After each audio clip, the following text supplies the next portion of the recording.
지난주까지 이제 총론, 조희구 선생님께서 총론이라고 말씀하셨는데요. 구름 잡는 얘기. 그래서 오히려 속편하고 그런 시간이었다면 이번 시간부터는 이제 강론에 들어가는 강론의 첫 시간. 깨어나라 협동조합이라는 책을 쓰신 이런 걸 이제 저자 직강이라고 합니다. 김기섭님께서 강의를 맡아서 해주시겠습니다. 제가 알고 있는 정보로는 파프리카 인터내셔널이라고 하는 공정무역 관련된 회사의 대표로 알고 있고요. 일본에서 협동조합에 대한 공부 오랫동안 하셨던 걸로 알고 있습니다. 늘 제가 말씀드리는 거지만 제가 길게 설명드리는 것보다는 직접 뵙고 말씀을 들으면서 어떤 분인가 알아가시는 게 더 좋을 것 같습니다. 큰 박수로 선생님 모셔주시기 바랍니다.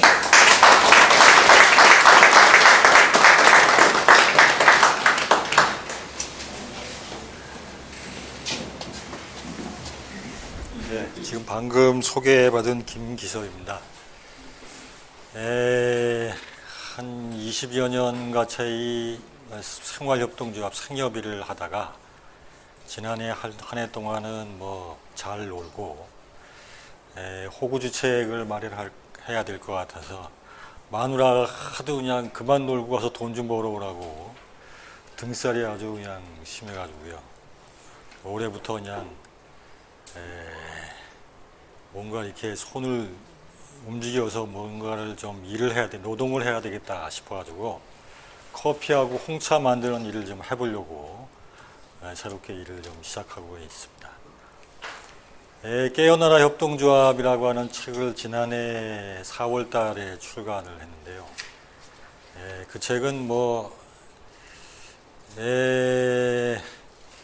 한마디로 말씀드리면 좀 따분한 책입니다. 그래서 보통 분들이 읽으시기에는 좀 속도가 잘 안 나가는, 우리 집사람은 그런 책을 한 2시간 만에 다 보던데,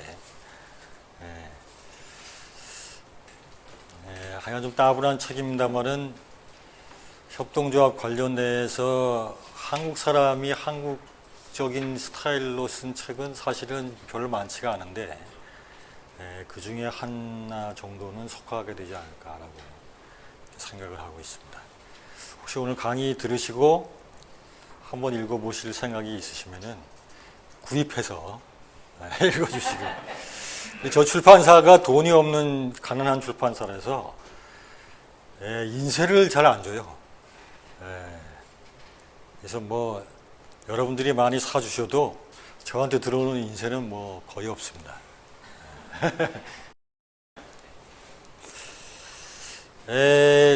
여러분들이 늦은 시간에도 이렇게 나오셔가지고 참 오시느라고 고생 많이 하시고 계신데요. 앞에 매주 한 번씩 하는 강의에 오시는 선생님들과 내용에 대해서 쭉 한번 훑어봤었습니다. 이 앞에 말씀하신 선생님들 수준에 비해서 제가 감히 그 언저리에도 못 따라가는 정도의 사람인데 그런 분들하고 어깨를 나란히 두고 제가 와서 말씀을 드린다는 게 상당히 좀 쑥스럽습니다. 이건 사실은 조금 더 구체적이고 실질적인 얘기는 이제 다음 시간 때부터 이제 많이 현장에 계신 많은 분들이 얘기를 많이 해주실 거기 때문에 또 어떤 면에서는 훌륭함이나 인격이나 이런 데 비해서는 앞에 말씀하신 분들에 못 미치고 또 제가 한 1년 반 넘게 이렇게 상협의 현장을 떠나가 있다 보니까 상협에 이렇게 살아있는 목소리는 또 제 뒤에 얘기하는 사람들만 못한 그런 이제 어정쩡한 위치에 제가 놓여져 있는 것 같습니다. 원래 제 인생이라는 게 좀 그렇습니다. 이렇게 어정쩡하게 50평생을 살아온 인생입니다. 80년대 초에 대학에 들어갔을 때 협동조합 얘기를 했더니 주변의 친구들이 요새 같은 시대에 무슨 협동조합이냐, 그야말로 머리띠 두르고 도로에 나가가지고 말씀 보도블록 깨고 화염병 던지고 그래가지고 민주주의를 쟁취해도 지금 사회가 될까 말까 한 시대에 무슨 협동조합이냐라고 하는 식으로 해가지고 많은 제 주변에 있던 학우들, 후배들, 선배들로부터 많은 욕도 먹었습니다. 그럼에도 불구하고 저는 지금 앞에서 말씀 잠깐 이제 시작하기 전에 말씀하셨던 제 인생에 굉장히 큰 어른이고 스승이기도 한 말씀 조희구 선생님 같은 분들이 제 앞전에 있으셨기 때문에 계셨기 때문에 협동조합이야말로 우리 시대가 우리가 이루어야 될 반드시 이루어야 할 거다라고 하는데 제 나름대로 확신이 가지고 있었습니다만 그때 당시만 해도 협동조합 얘기를 하면은 좀 이상한 사람으로 됐습니다. 근데 요즘은 완전히 협동조합의 붐이에요. 여러분들도 다 잘 아시다시피 지난해 12월 달에 우리나라의 협동조합 기본법이라고 하는 법이 시행이 됐습니다. 그 전까지는 농업협동조합법, 생활협동조합법, 신용협동조합법 이렇게 해가지고 각각의 협동조합별로 각각의 협동조합에 대한 법률이 있었는데 그래서 가장 그래도 그나마 만들기 쉬운 협동조합이 상호협동조합이었어요. 그래서 뭐 200명인가 300명만 모여지면 협동조합을 만들 수 있게 했습니다. 근데 이제 지난해 12월 달부터는 협동조합 기본법이라고 그래가지고 5인 이상만 모이면 협동조합을 만들 수 있게 됐습니다. 그래서 협동조합이 지금은 뭐 여든 한나라당이든 한나라당 맞죠? 새누리당. 이름이 하도 바뀌어가지고 막 새누리당이든 민주당이든 완전히 요새 협동조합의 붐입니다. 지난해 12월 달에 대선 때도 민주당 진영에서는 협동조합을 가지고 많은 사람들이 토론을 많이 하고 그랬어요. 자, 이건 협동조합 붐의 시대에 우리가 지금 도래해 있습니다. 여러분도 다 잘 아시다시피 5인 이상만 모이면 협동조합을 만들 수 있는 시스템과 구조를 갖춘 나라는 아시아에서는 굉장히 드문 사례입니다. 일본이 굉장히 협동조합이 발달했다라고 쳐도 일본의 협동조합 기본법이라는 법률이 없어요. 그래서 아시아에서는 우리나라가 굉장히 그런 부분에 대해서는 선진적인 국가입니다. 그래서 지금 이명박 정부 말년에 협동조합을 육성하겠다고 돈을 세려 붓고 있어요. 근데 제가 일전에 프레시안이라고 하는 인터넷 신문에도 글을 하나 기고한 적이 있습니다만은 이명박 정부라고 하는 정부는 처음에는 기업 프렌들리라고 하는 어떻게 하면 기업이 편안하게 장사를 잘할 수 있을까라고 하는 거에 우리 정권에 사활이 걸려 있다라고 해서 출범한 정부입니다. 이명박 정부는.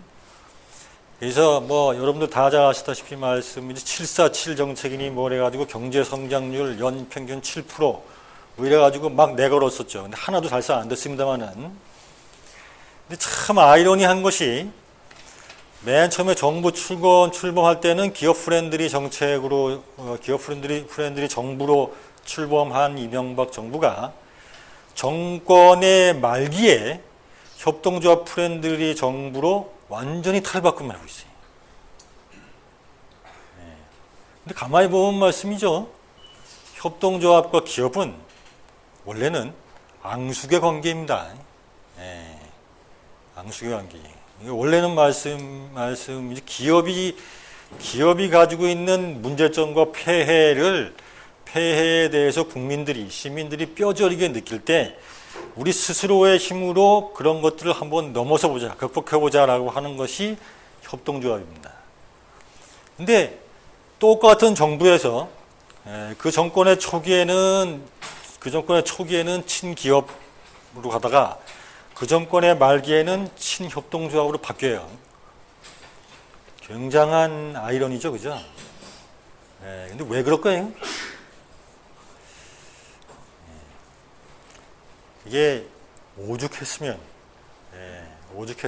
지난 5년 동안 그렇다고 제가 여기 와가지고 뭐 이미 선거 다 끝난 선거에 가서 민주당 찍으시라고 뭐 어디 찍으라고 선거운동 하려고 하는 게 아니고 근데 시대의 흐름을 읽는 것에 대해서 여러분들과 같이 공유하려고 드리는 말씀입니다.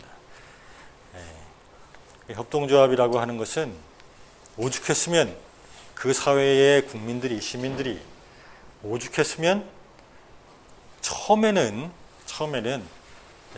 회사가 잘 되고 기업이 잘 되고 나라가 경제 성장이 잘 이루어지면 국민의 생활이 굉장히 윤택해질 거라고 생각을 해왔습니다. 그래서 이명박 정부를 찍었어요, 대통령으로. 여기서 얼마나 많은 분들이 찍었는지 모르겠습니다만은 그 비밀 투표니까 어느 분이 이 가운데 누가 이명박을 찍으셨습니까? 물을 수가 없는 거죠. 하지만 많은 국민들이 우리나라가 경제 성장이 되면 우리의 삶은 조금은 나아질 거다라고 하는 생각에 이명박 씨를 대통령으로 찍었습니다. 근데 그래서 이명박 씨가 대통령이 되면서는 그 요구에 부응해서 경제 성장을 일으키고 경제 성장을 일으키기 위해서는 일단은 그 주체가 된다고 볼 수 있는 기업이 사업을 마음 놓고 잘할 수 있도록 환경을 만들어주고 해야 되겠다라고 해가지고 친기업 정책을 폈는데 5년이 지나다 보니까 큰 기업들은 대기업들은 장사가 너무나 잘 돼가지고 안에 돈이 막 싸고 넘치는데 국민의 삶은 점점 더 쪼드라들어요. 쪼드라듭니다. 회사가 잘 되고 무역이 잘 이루어지고 경제가 성장하면은 국민의 생활이 좀 더 윤택해질 것이라고 생각을 했는데 막상 뚜껑을 열고 그러한 방향으로 국가 전체를 매진시켜 봐보니 실질적으로 국민들의 생활이 별로 나아진 게 없더라라고 하는 것이 이명박 정부가 그동안에 이명박 정부를 통해서 국민들이 뼈저리게 느껴진 겁니다. 그래서 그러한 방향으로 정부가 정책을 집행해 오는 과정 속에서 국민의 뼈저림, 아픔이라고 하는 것을 이제는 나 몰라라 할 수 없기 때문에 어떻게 하냐? 시민들 스스로가 그러면 여러분들 먹고 살 수 있는 길은 여러분들이 스스로가 모색해 하세요 라고 하는 것에 대한 제도적인 보장을 마련해 준 것이 바로 협동조합 기본법입니다. 근데 거기에 대해서 이명박 정부는 이거는 우리가 만들었다라고 이제 생색을 한참 낼 판이에요. 그래서 2013년부터 5년간 협동조합 기본법에 따라서 만들 협동조합의 수량을 8,000개인가 만 몇 개를 만들겠다고 지금 난리를 치고 있습니다. 근데 그건 어떤 면에서는 굉장히 좋은 일이에요. 협동조합을 쉽게 만들 수 있게 만들어주고 또 협동조합에 대한 기존의 우리의 좀 부정적인 인식을 깨게 해준다라고 하는 측면에서는 굉장히 긍정적인 측면이 있습니다만은 문제는 뭐냐면은 그렇게 만들어진 협동조합의 3분의 2는 3년 만에 다 망할 거다라고 하는 겁니다. 망할 거예요. 안 망하면은 3분의 2가 안 망하면은 제가 그때 여러분들 앞에 와서 석고대죄하겠습니다.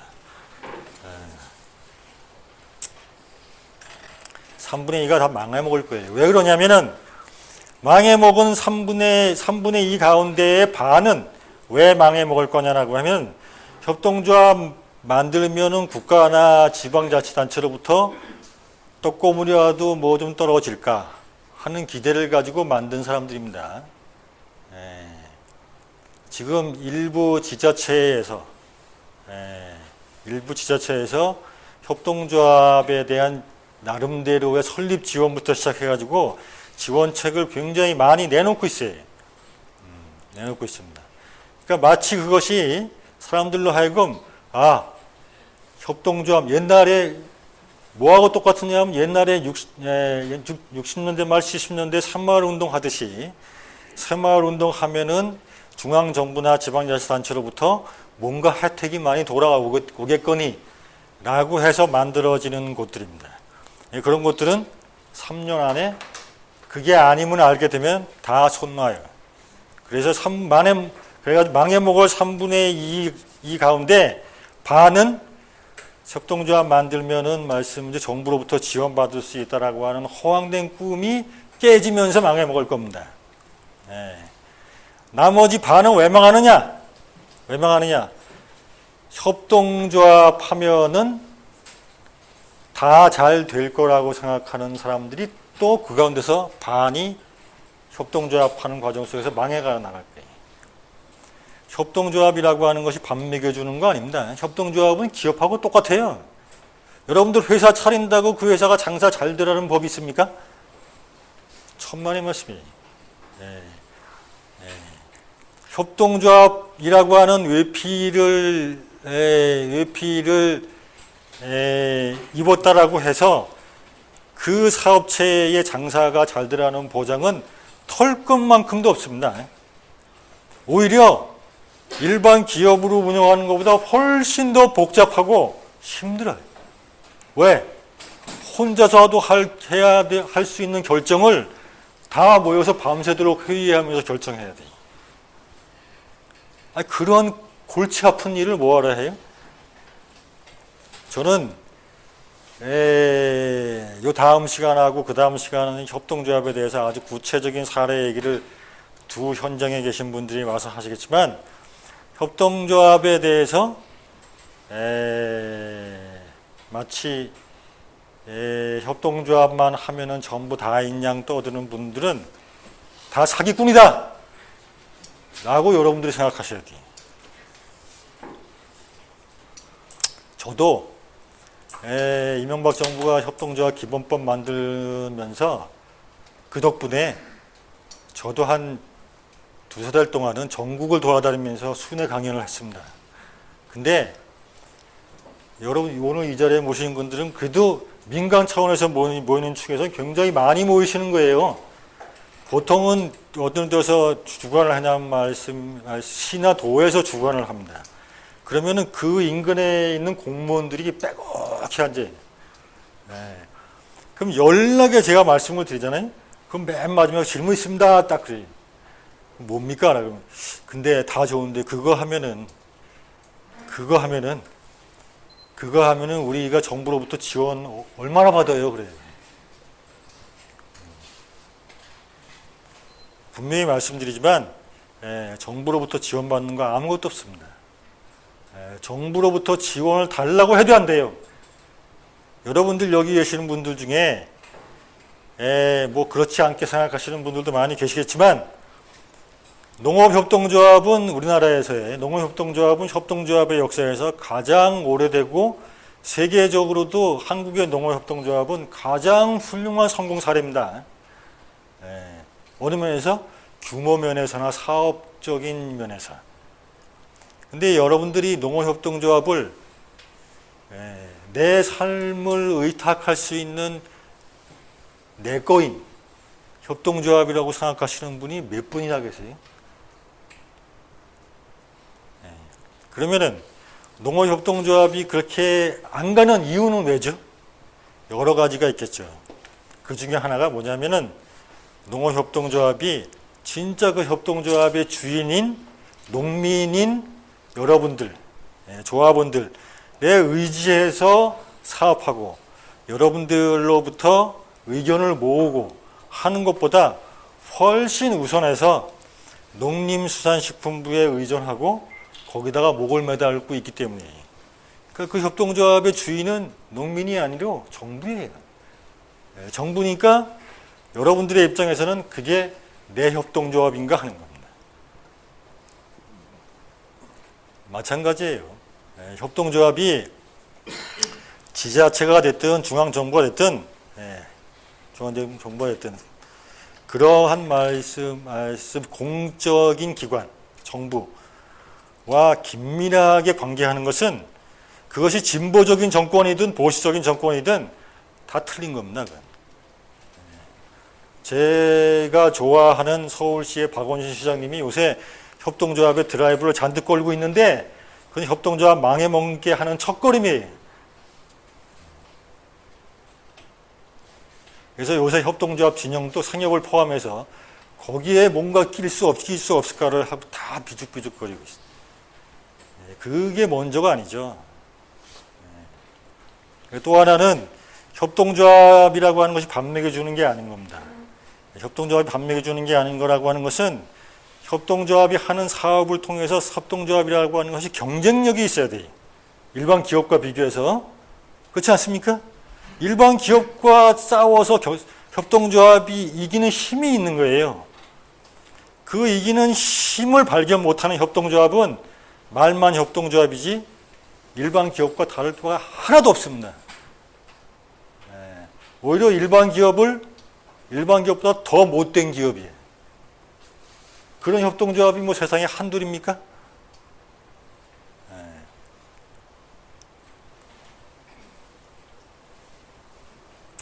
그러니까 저는 협동조합이라고 하는 일반론을 오늘 말씀을 드리지만 그 일반론을 통해서 오늘 일반적인 의미에서 협동조합을 통해서 여러분들한테 말씀을 드리려고 하는 제 취지는 협동조합의 본래의 정신, 본래 협동조합이 가지고 있는 경쟁력이 뭔가 라고 하는 것을 제대로 발견하고 그대로 협동조합을 만들어야 된다라고 하는 거예요.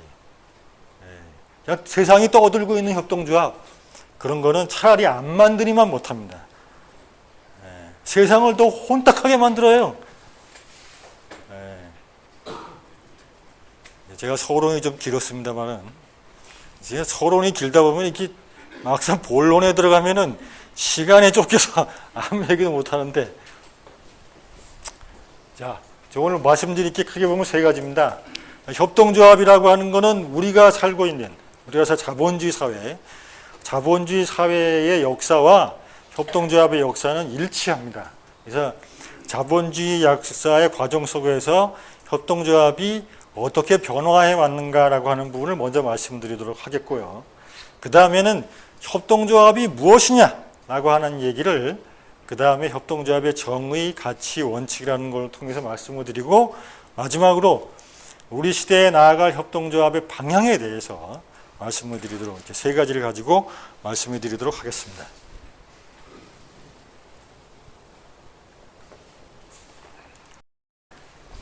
자, 이 근사한 영국의 신사들이 몇 명이 짝 앉아 있는데 이 영국 신사가 아니라 당시에 우리 식으로 얘기하면 하루 벌어 하루 먹고 사는 일용직의 노동자들입니다.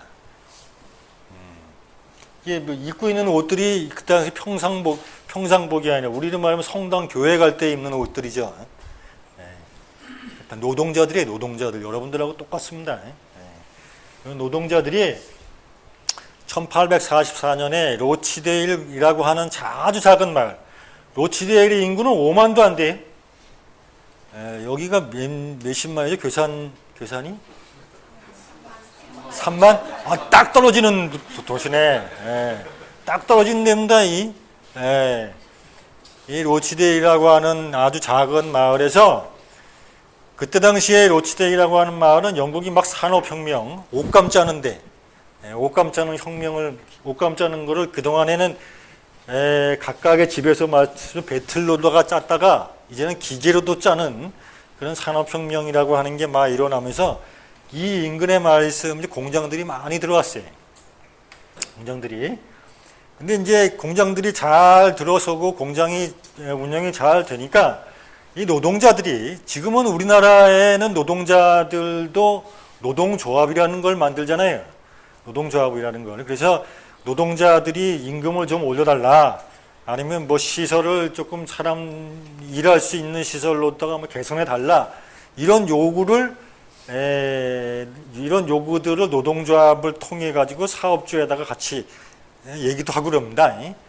근데 당시에는 노동조합이라고 하는 게 불법이에요. 만들 수가 없습니다. 노동조합을. 근데 그런 속에서도 워낙 어렵게 살아가는 사람들이라서 사업 그 주변에 마치 공장들도 이제는 원활하게 잘 돌아가고 하니까 이 사람들이 모여가지고 우리가 좀 조금이라도 좀 인간답게 살기 위해서 임금을 좀 올려달라라고 해가지고 기업주한테 좀 요구를 하자라고 모였어요. 모여가지고 딱 기업주하고 만나다 보니까 기업주가 뭐라고 했겠어요? 순순히 그 사람들의 요구를 순순히 말씀을 받아들였겠습니까? 잘 안 받아들이죠. 안 받아들여요. 왜냐하면 그때 당시 노동자들은 인간이 아니었어요. 짐승이었습니다. 짐승. 여러분들 잘 이해 못하실지 모르겠지만 노동자들한테도 선거권 요새 지난해 12월 달에 여러분들 말씀 대통령 뽑는다고 투표하셨잖아요. 그거 뭡니까? 19세 이상인가 되면 누구나 다 투표할 수 있지 않습니까? 당시에 노동자 투표권이 없어요. 투표권이 없다라고 하는 건 뭐냐면 국민이 아니라는 거고, 국민이 아니다라고 하는 건 사람이 아닌 거예요. 그 당시에는 이러다가 한참 후에나 노동자들 투표권이 부여했습니다. 여기 앉아 계신 분들 중에 한 3분의 1 정도는 여성분들인데, 여성분들은 언제 인간이 됐는지 아세요? 2차 대전 끝난 다음에나 인간이 됐습니다. 여성한테는 투표권을 부여하면 나라가 망한다 그랬어요. 이성적 사고를 할 수 없는 동물들이기 때문에. 하여간 얘가 옆으로 샜습니다만은, 아니 그런 노동자들이 사업주하고 모여가지고 임금 인상을 요구했는데 사업주들이 뭐라 그랬냐면, 그래? 나는 너한테 임금 올려주고 싶은데 우리 공장만 임금 올려주면 우리 공장이 손해를 보니까 옆 공장에 가서도 다 옆 공장 사장한테도 다 도장 받아오면은 우리도 올려줄게 그랬단 말이에요. 이치에 맞는 말이잖아요, 그죠? 그래가지고 노동자들 대표가 옆 공장을 또 갔네. 그래가지고 옆에 공장에서 그런다니까 당신들도 올려주세요. 그러니까 이 양반이 그래? 그럼 그 옆에 공장에서 올려준다면 나도 올려줄게. 그래가지고 노동자들이 맨날 이 공장 저 공장을 돌아다니면서 얘기만 하다가 질이 다 빠진 거예요. 그러니까 그때 다 그런 상황에 딱 직면하니까 노동자들이 어떻게 했어요? 어떻게? 열이 받잖아요. 예?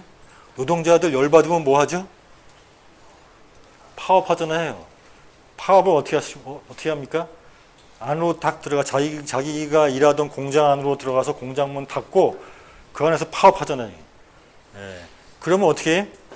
사업하는 사람들은 얼씨구나 좋다 해서 우리에게 짭새들 동원해가지고 들어가서 파업하는 주동 노동자들 다 끄집어내고 그러지. 주동자들 한 번 쫓겨나잖아요. 그럼 그 주동자들은 다른 공장에 취직을 할 수가 없어요. 그래서 영국의 노동자들 중에 신대륙, 미국으로다가 건너간 많은 사람들이 있는데 그 많은 사람들은 딱 두 부류입니다. 가리가 뭐냐? 보통의 공장에조차도 취직을 못하는 사람들. 또 하나는 뭐냐? 취직했다가 이런 일 하느라고 잘린 사람들. 그런 사람들이 흘러서 배 타고 밀항에서 가서 세운 나라가 미국이에요. 이런 사람들이 이렇게 해서 파업에 실패했어. 실패하고 나니까 이 사람들이 다 어떻게 해? 다음에 업자야. 나처럼 저처럼. 업자가 딱 돼버렸네. 그러니까 업자가 되니까 이제 어떻게 해? 그래도 뭔가를 손은 놀려야 될 거 아니겠습니까? 뭔가를 일을 해야지. 그렇다고 이 사람들이 돈이 있어요? 뭐가 있어요? 뭐 사업체를 꾸릴 능력이 돼? 안 돼요. 그래서 이 사람들이 맨날 며칠 몇 달을 토론하고 궁리한 끝에 우리가 뭔가를 하자라고 만든 게 바로 협동조합의 시작입니다.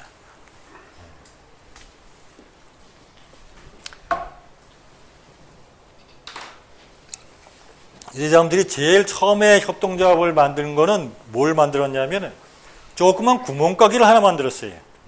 지금 우리식으로 얘기하면 상협의 점포를 하나 만든 겁니다. 점포를.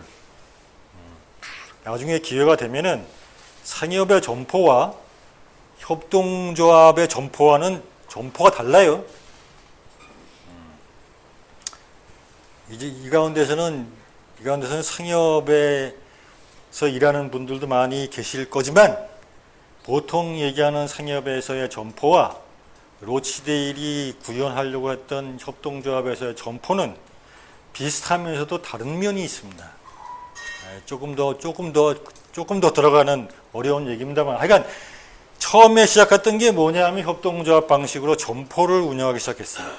왜 점포를 운영했느냐 하면은 당시에 노동자들은 하루에 12시간을 일했습니다. 24시간 중에 12시간 일했어요. 12시간 안에 쉬는 시간, 점심시간은 안 들어가요. 그러니까 실질적으로 공장에 딱 들어가서 공장에서 나오는 때까지는 14시간 후라는 얘기입니다. 14시간 후. 그럼 24시간 중에 14시간을 공장에서 일해요. 그럼 왔다 갔다 하는 시간 1시간씩 더하면은 16시간을 허비하고 나머지 남는 시간은 8시간입니다. 그죠? 8시간 동안 집에서 아침 먹고 저녁 먹고 빨래하고 청소하고 잠자고를 다 해결해야 돼. 그죠? 얼마나 시간이 없어요. 그때 당시에는 아이들은 굉장히 소중한 노동력이었습니다. 그때 실 뽑는 공장에, 요즘은 그렇게 뽑지 않겠지만 실 뽑는 공장에는 실타래들이 막 뽑아져 나오기 때문에 중간에 실타래가 하나 끊어지면은 사람이 들어가서 그걸 이어야 되는데 어른은 못 들어가요. 그래서 어린아이들을 그 실 사이로 뚫고 들어가서 있게 했습니다. 그래서 아동노동이 엄청난 아동노동을 착취했던 시대예요. 그러니까 어린 아이부터 시작해서 어른까지 전부 다 나가야서 하루벌벌을 해야 하루 먹는 그런 시대였습니다. 근데 그런 사람들이 집에서 보내는 시간 그 짧은 8시간 동안에 아침, 저녁 뭐 그런 걸 다 해결해야 돼. 그러니까 지친 몸을 이끌고 동네에 지친 몸을 이끌고 자기 집으로 돌아오는 길에 그 동네의 식료품점에 들어가서 그날 밤과 아침에 먹을 양식을 사가지고 들어와서 해먹어야 될 입장이었습니다. 그러니까 어떻게 되냐면 그 동네의 구멍가게들이 횡포가 심했어요. 가장 손쉬운 횡포는 뭐냐? 중량 속이는 거. 이거는 1kg들이 쌀입니다라고 해놓고 실질적으로는 50g이나 100g 빼버려요. 그 다음에 그거보다 더 나쁜 거는 그 안에 쌀 아닌 이물질이 많이 들어가 있어요. 그리고 상하거나 부패하기 유통기간을 임박한 물건이에요. 뭐 이런 물건들 갖다가 앵겼단 말이에요, 노동자들한테. 그러니까 노동자들은 비싼 가격에 품질도 아주 그야말로 개떡 같은 식료품, 생활 필수품을 사지 않으면 안 됐습니다. 그리고 더군다나 노동자들이 하루 벌어 하루 먹는 사람들이었기 때문에 노동자들은 어떻게 했냐면 그날 일자리가 일을 못하게 되면은 그 가게에다가 외상을 질 수밖에 없어요. 그죠? 그 외상이 쌓입니다. 그럼 나중에 어떻게 하는 줄 아세요? 외상이 쌓여가지고 그 외상값 못 받게 될 지경에 이르면은 노동자들이 택한 마지막 수단 중에 하나가 뭐냐 하면은 우리 집안에 딸 팔아넘기는 거예요. 딸 팔아넘기는 거. 하여간 그런 굉장히 열악한 상황에서 노동자들이 식료품점을 열었다라고 하는 건 무슨 의미가 있느냐? 일단은 로치데일의 선구자 조합이라고 하는 협동조합이 가장 우선해서 만들려고 했던 거는 뭐냐면 나중에 다시 말씀을 드리겠습니다만은 생산이라고 하는 부분에서 협동조합을 만들려고 했던 거예요. 생산에서.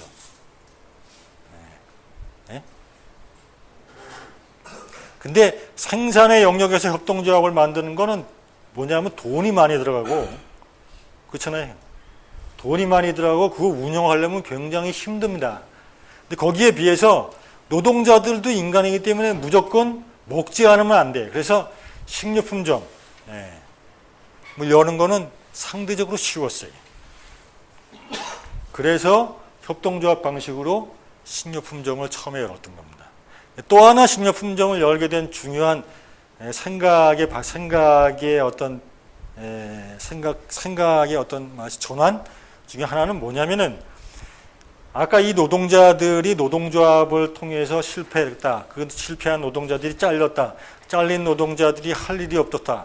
많은 토론을 통해서 협동조합을 만들려고 했고, 그 협동조합의 첫 번째 시도로서 이와 같은 협동조합 방식의 식료품점을 열었다까지 말씀을 드렸는데, 이 사람들이 했던 노동조합 운동과 협동조합 방식의 식료품점의 운동과는 기본적인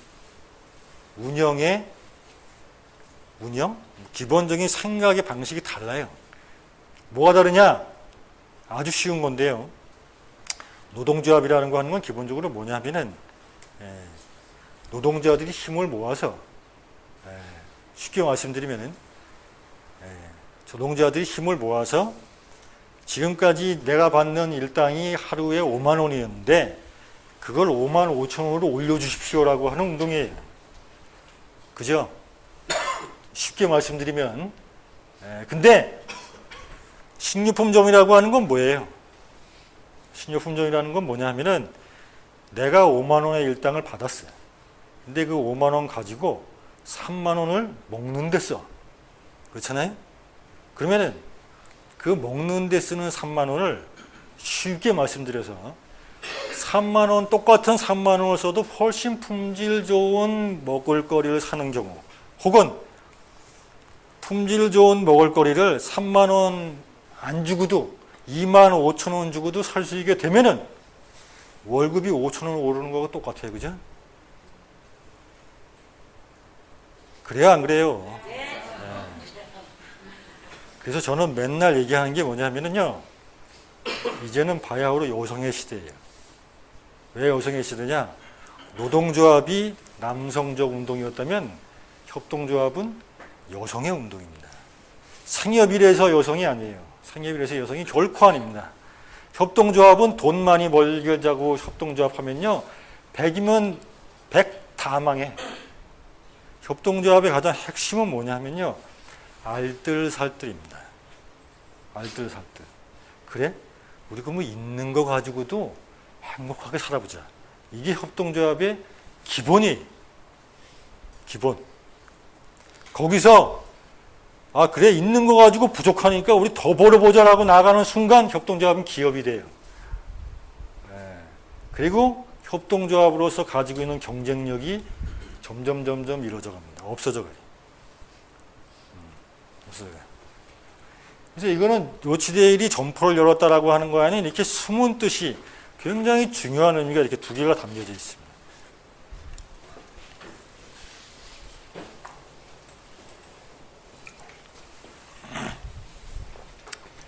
그래서 이제 로치데일의 이 노동자들이 점포를 열면서 우리가 앞으로 이런 일들을 한번 해보자라고 해가지고 계획을 이렇게 잡았어요. 이 계획이 굉장히 중요합니다. 왜 그러냐 하면은, 우리나라는 그래도 뭐 협동조합 하면은 농협도 있고 수협도 있고 신협도 있고 상협도 있고 많이 있잖아요. 근데 유럽이나 이런 나라에서는 세계적으로 봤을 때는 협동조합 하면 우리로 치면 상협이 거의 대부분이에요. 생활협동조합이. 그리고 그 생활협동조합의 시조가 아까 말씀드린 로치데일 공정선구자 조합입니다. 로치데일 공정선구자 조합이 식료품점을 열었죠. 열은 다음에 그 사람들은 5년인가 10년 안에 로치데일 시내에서 가장 큰 건물을 샀어요. 그래서 거기다가 백화점을 만들었어요. 엄청난 속도로 발전한 겁니다. 엄청난 속도로. 그래서 그거에 대해서 그거를 보고 자극받아가지고 영국 여러 군데의 노동운동하는 단체들이 그러한 방식의 협동조합을 막 곳곳에 만들기 시작했어요. 그래서 그것이 세계적으로 확산되면서 협동조합 하면 바로 이 로치데일 방식의 생활협동조합으로 다 인식해버려요, 사람들이. 근데 그게 다가 절대로 아닙니다, 협동조합은. 왜 그러냐면 로치데일의 이 사람들도 협동조합을 만들 때도 그런 생각 안 했어요, 별로. 그게 이제 계획인데 한 6가지가 나와 있죠. 첫 번째는 뭐냐면 식료품, 의료 등을 판매할 점포를 계산한다. 이거 그래가지고 그 해 12월 며칠 24일인가? 그 해 그때 가지고 아주 허름한 곳에 창고 하나를 얻어가지고 식료품점을 열었던 겁니다. 그래서 그 다음에 보면은 사회적이고 가정적인 상태를 개선하기 위해 조합은 주택을 건설하거나 구입한다. 당시의 노동자들의 생활상의 문제 중에 가장 심각한 문제 하나는 뭐냐면 위생 문제였습니다. 위생 문제. 노동자들이 맨날 시름시름 앓아요. 맨날 시름시름 앓으면 병에 걸려서 쓰러져요. 그렇다고 뭐 약이 있습니까? 병원 의사의 진료를 받을 수 있습니까? 시름시름 앓으면 일이라도 못 나가. 근데 그것의 가장 중요한 원인이 위생 문제였고 주택 문제였습니다. 당시에 영국의 노동자들의 현황을 보면은 20, 30평 되는 우리로 말하면 연립주택 같은 영국에서 이제 플랫라고 하는데 그런 것 안에 서너 가구가 같이 들어가 살아요. 서너 가구가. 근데 그런 집들이 다닥다닥 다 붙어 있어요. 그래서 그 집들이 집들 사이로 흐르는 또랑물을 그대로 퍼다가 음료로 써요. 마셔. 그리고 그 집에서 나오는 모든 하수구는 다 또랑으로 다 흘러가요. 그러니까 위생이 아주 엉망이었어요. 그러니까 아주 위생이 엉망인 속에 사람들이 사니까 노동자들이 건강이 열악해지는 거지. 건강이 열악해지니까 일도 못해. 일도 못하니까 수입이 없어. 수입이 없기 때문에 더 어려운 환경에서 생활하지 않으면 안 돼. 이런 악순환의 고리가 계속 이어지는 거예요. 그래서 노치대 공정선구자 조합이 이 협동조합을 만들면서 계획했던 두 번째 일이 노동자들이 위생적으로 살 수 있는 주택을 마련하자. 이건 사실은 그때 당시에는 굉장히 혁명적인 의미 있는 그러한 슬로건이었고 계획이었는데 지금은 아무것도 아닌 것 같이 보이죠? 지금도 똑같아요. 세계에는 많은 협동조합 중에 주택협동조합이 굉장히 활성화되어 있습니다. 우리나라는 주택협동조합이 없어요.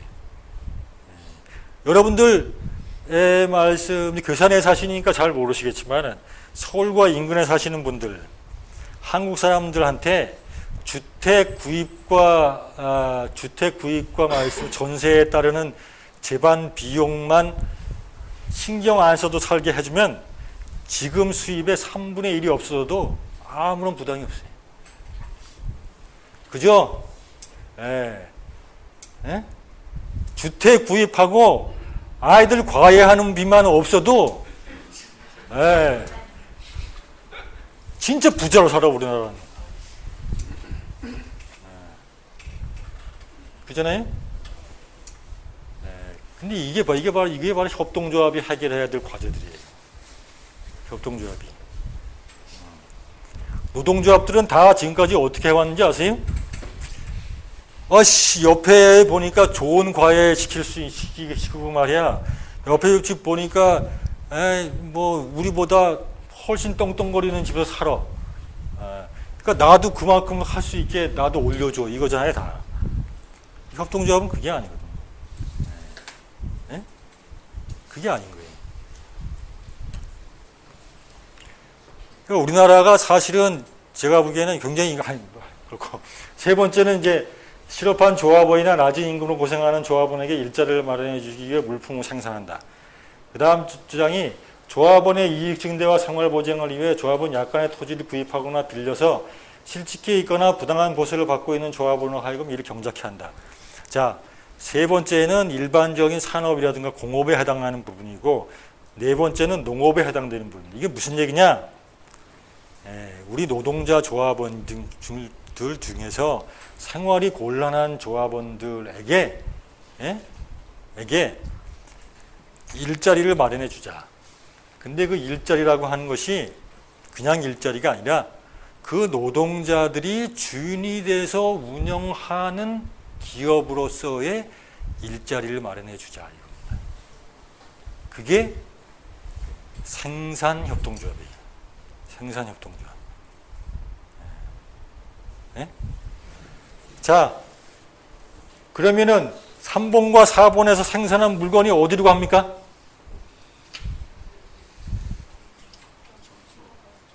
네. 식료품, 의류 등을 판매할 점포를 개선하자라고 하는데 점포로 가죠. 네?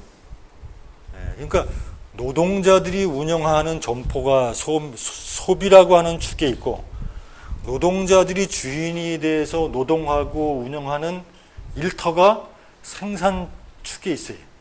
그리고 그 두 축 사이에 생산과 소비가 순환합니다. 네? 그런 사회가 되면은 여러분들 돈이 뭔 필요가 있겠어요? 그죠? 네. 그래서 그거의 핵심적인 내용이 5번에 나오는 얘기인데 조합은 가능하면 빨리 생산, 분배, 교육적 및 정치적 역량을 기르고 조합은 공통의 필요를 스스로 충족하는 협동체를 건설하거나 이와 같은 협동체를 건설하는 다른 조합을 지원하다. 이게 무슨 얘기냐? 공통의 필요를 스스로가 충족한다라고 했어요. 우리가 필요한 거는 우리가 만들어서 우리가 쓰자 이거예요. 네? 국가가 다 해주길 언제 하늘에만 입을 딱 벌리고 기다리고 있을 수도 없고 그렇다고 우리한테 뭐 월급을 주느니 마느니 삭감하니 일자리를 빼앗느니 마느니 해가지고 맨날 줄다리기 하는 기업 바라보고 있을 수만도 없고 우리가 우리 안에서 생산, 소비, 분배라고 하는 거를 다 우리 안에서 스스로의 힘으로 순환되는 그런 공동체를 만들자 하는 겁니다.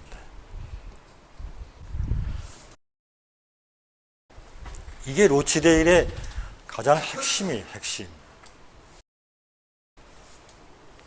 그걸 하기 위해서 그런 사회를 만들어가기 위해서 제일 손쉽게 시작한 것이 식료품 가게를 연 거였습니다.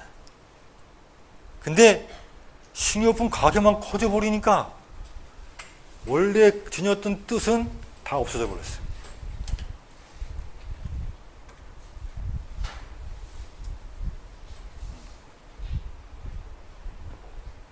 무슨 말씀인지 이해하시겠어요?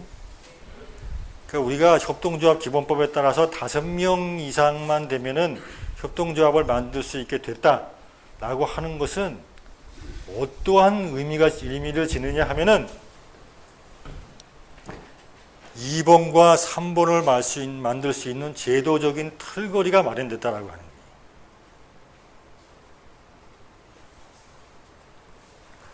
두 번째와 세 번째 말은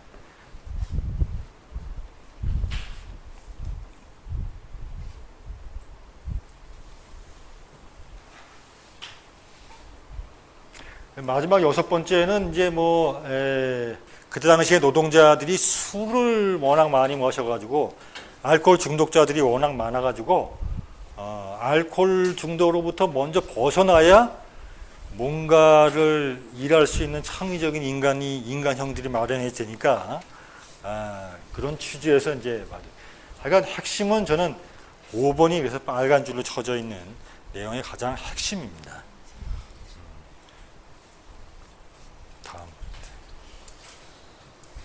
자, 그러면 이제 우리가 살고 있는 자본주의 사회와 협동조합과의 관계에 대해서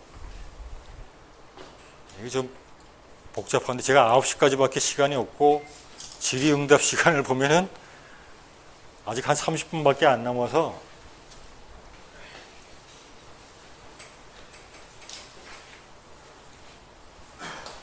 생략하겠습니다.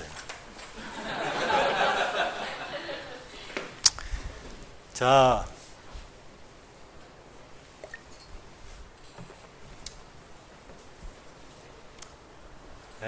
우리가 살고 있는 사회를 우리가 보통 자본주의 사회다라고 얘기를 하죠.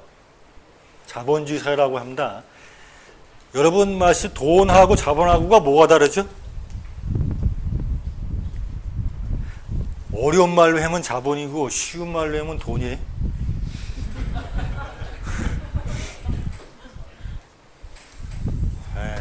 가장 쉽게 이해할 수 있는 건 뭐냐면은 여러분들 슈퍼마켓 가서 물건 살 때는 돈을 냅니까? 자본을 냅니까? 돈을 내죠. 돈을 냅니다. 여러분들 말씀 화토판에 들어갈 때 돈 가지고 들어가요? 자본 가지고 들어가요? 순 우리말 미천을 한자말로 자본이라고 합니다. 자, 그러면은 똑같은 주머니 안에 있는 이거 좀 아닌데, 똑같은 이게 종이택지인데 슈퍼마켓에서 물건 살 때 낼 때는 돈이라 그러고 고스톱판으로 가지고 들어갈 때는 미천이고 자본이라 그러면은 왜 다르죠?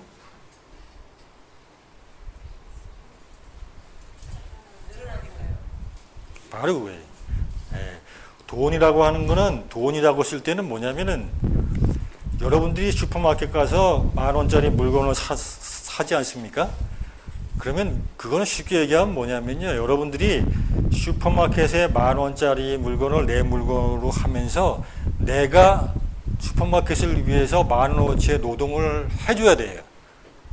예? 근데 그렇게 하면은 교환이라고 하는 게 빈번하게 일어날 수가 없으니까. 왜? 그 인간이 1시간 동안 나한테 와서 일해줘야 내가 그 물건 주잖아요. 그러면 물건 많이 팔 수 있어요? 못 팔잖아요. 그러니까 모든 인간이 딴 데 가서 일하고 일한 것에 대해서 너는 얼마나치 일했다라고 하는 증표를 받아오는 거예요. 그 증표를 가지고 내가 그 증표의 값어치만큼의 물건이나 서비스를 교환을 하는 겁니다. 예? 그러니까 물물 교환을 하는 거에 매개가 돈이에요. 물물 교환을 하는 거에 매개가. 우리나라 옛날에 엽전, 엽전이라고 하는 걸 돈이라고 그랬습니다. 옛날에 돈. 그 엽전이 바로 돈이에요. 근데 화투판에 가지고 들어가는 돈은 어떤 돈이냐? 여러분들 화투판에 돈 가지고 들어갈 때는 나 같은 사람은 화투판에 들어갈 때는 말씀은 자본을 가지고 들어가지 않고 돈을 가지고 들어가요. 왜? 1시간 동안 열심히 나를 위해서 놀아줬으니까 여러분들한테 준다 하는 마음을 가지고 들어간단 말이에요. 그러니까 나한테 서비스를 준 것에 대한 대가를 지불하는 거야, 내가. 근데 그러면은 게임이 안 돼. 왜? 서로 돈 따려고 덤벼야 게임이 되잖아요. 그잖아요? 화투판에 돈 가지고 들어갈 때는 그 돈이 새끼를 낳아서 더 큰 돈을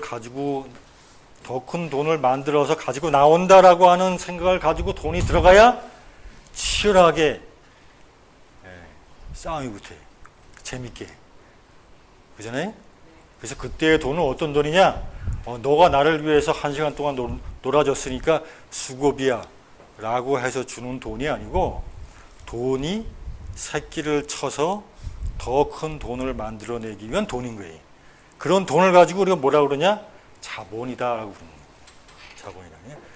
우리 사회는 돈 중심의 사회가 아닙니다. 돈 중심의 사회가 아니라 자본 중심의 사회예요.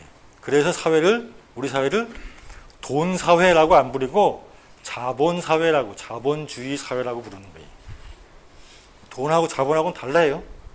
우리가 넘어서야 할 거는 돈이 아니고 자본입니다. 그게 여러분들 헷갈리시면 안 돼요. 근데 재밌는 건 뭐냐면은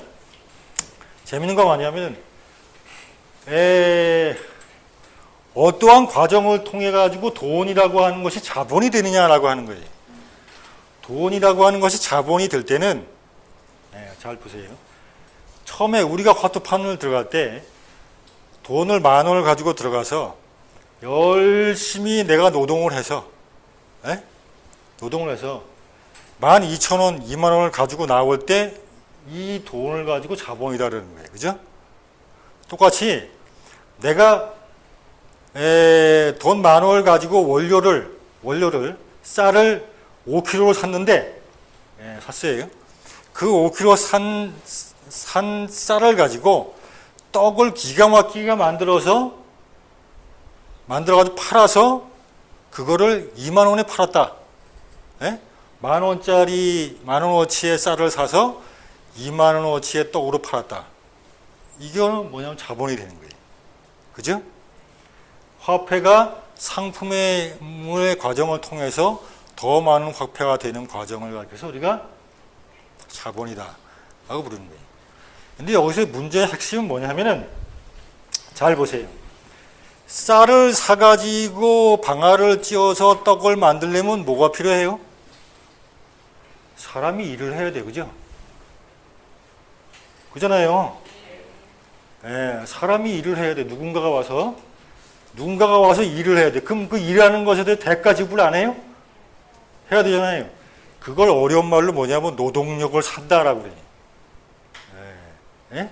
노동력을 산다라고 그럽니다. 그러니까 화폐가 상품을 거쳐서 더 큰 화폐가 되기 위해서는 노동력을 쉽게 얘기하면 사람 품을 사지 않으면 안 돼.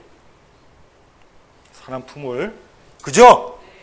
그 다음에 잘 보세요. 쌀을 가지고 떡을 만드는데 그 떡을 내가 다 먹었어. 그러면 그 돈이라는 건 자본이 될 수가 없어요. 그죠? 쌀을 가지고 떡을 만들어서 그 떡을 사람들한테 다시 팔아할 때 그 돈이 자본이 되는 거예요. 그죠? 사람 품을 사서 쌀을 가지고 떡을 만들어서 그 만들어진 떡을 다시 사람한테 팔 때 돈이, 화폐가 자본이 되는 거예요. 그죠? 네. 이게 무슨 말이냐?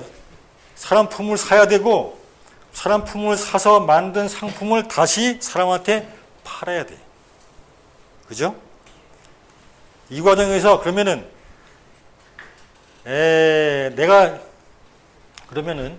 그래서 이 두 과정이 있는 겁니다. 노동력을 사는 일이 필요하고 또 하나는 뭐냐면 그렇게 해서 만들어진 상품을 다시 파는 일이 필요해요. 이 두 가지 중에 어느 것만 빠져도 화폐라고 하는 것은 자본이 될 수가 없습니다. 좀 어렵나요? 안 어렵죠? 너무 간단한 이 사실은 몇 년 동안 공부해도 알까 말까 한 자본주의의 핵심을 5분 만에 제가 말씀을 드리는 거예요. 이게 바로 자본주의거든요. 이게 바로 자본주의의 핵심입니다. 이게.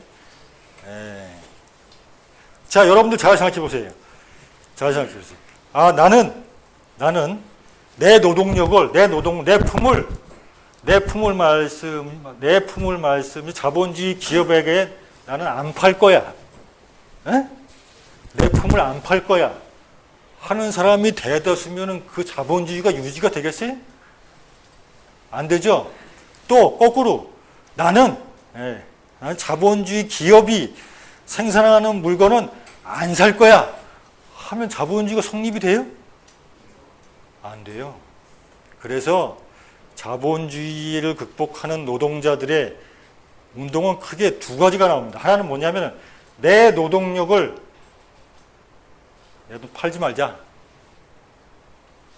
하는 운동이 하나가 있고 또 하나는 뭐냐? 그런 악덕 자본주의 기업이 생산하는 물건을 사지 말자 하는 운동이 있어요. 그죠? 근데 여러분들 잘 아시다시피 후자는 좀 쉽습니다. 그죠? 환경을 오염시키고 노동자들을 아주 그냥 짓밟고 하는 기업의 뉴스에 한번 뜨면은 왠지 모르게 그 물건에 대해서 손 안 가요. 그게 뭐라고 했냐면 그걸 보이콧 운동이라고 합니다. 이거는 대중적인 소비자들의 운동으로서 나름대로 손쉽게 펼칠 수 있는 운동이에요. 근데 그럼 내 노동력을 자본주의 기업에게는 안 팔 거야 하는 건 되게 어려운 거예요. 그죠? 뭐치 뭐와도 어려운 건 나는 귀농할 거야. 그만큼 어려운 거예요, 이게. 그만큼 어려운 일입니다, 이게. 그러면 남자가 아무리 귀농할 거 해도 집에 있는 부인들은 아, 처자식이 이상 한참 커 올라오는데 얘들 교육은 어떻게 할 건데? 대책이 없잖아요. 대책이 없어. 그래서 이건 되게 어려워요. 이거는 상대적으로 쉬워. 이거는. 그래서 이 운동이 세계적으로 많이 확산되어 있는 반면에 이 운동은 굉장히 어려운 겁니다. 이쪽이 노동자 생산자 협동조합의 운동이고 이쪽이 소비자와 이용자들의 협동조합의 운동이에요. 지금까지의 대다수의 협동조합들은 다 이런 협동조합입니다. 근데 자, 뒤에 또 이런 거 다 생략하도록 습니다. 원래 이 파워포인트는 한 3시간용인데 제가 또 원래 가다 보면 이게 옆으로 새길로 많이 빠져가지고 항상 이게 3시간 안에도 안 끝나는데 오늘은 이게 1시간 10분 만에 끝내려니까 아주.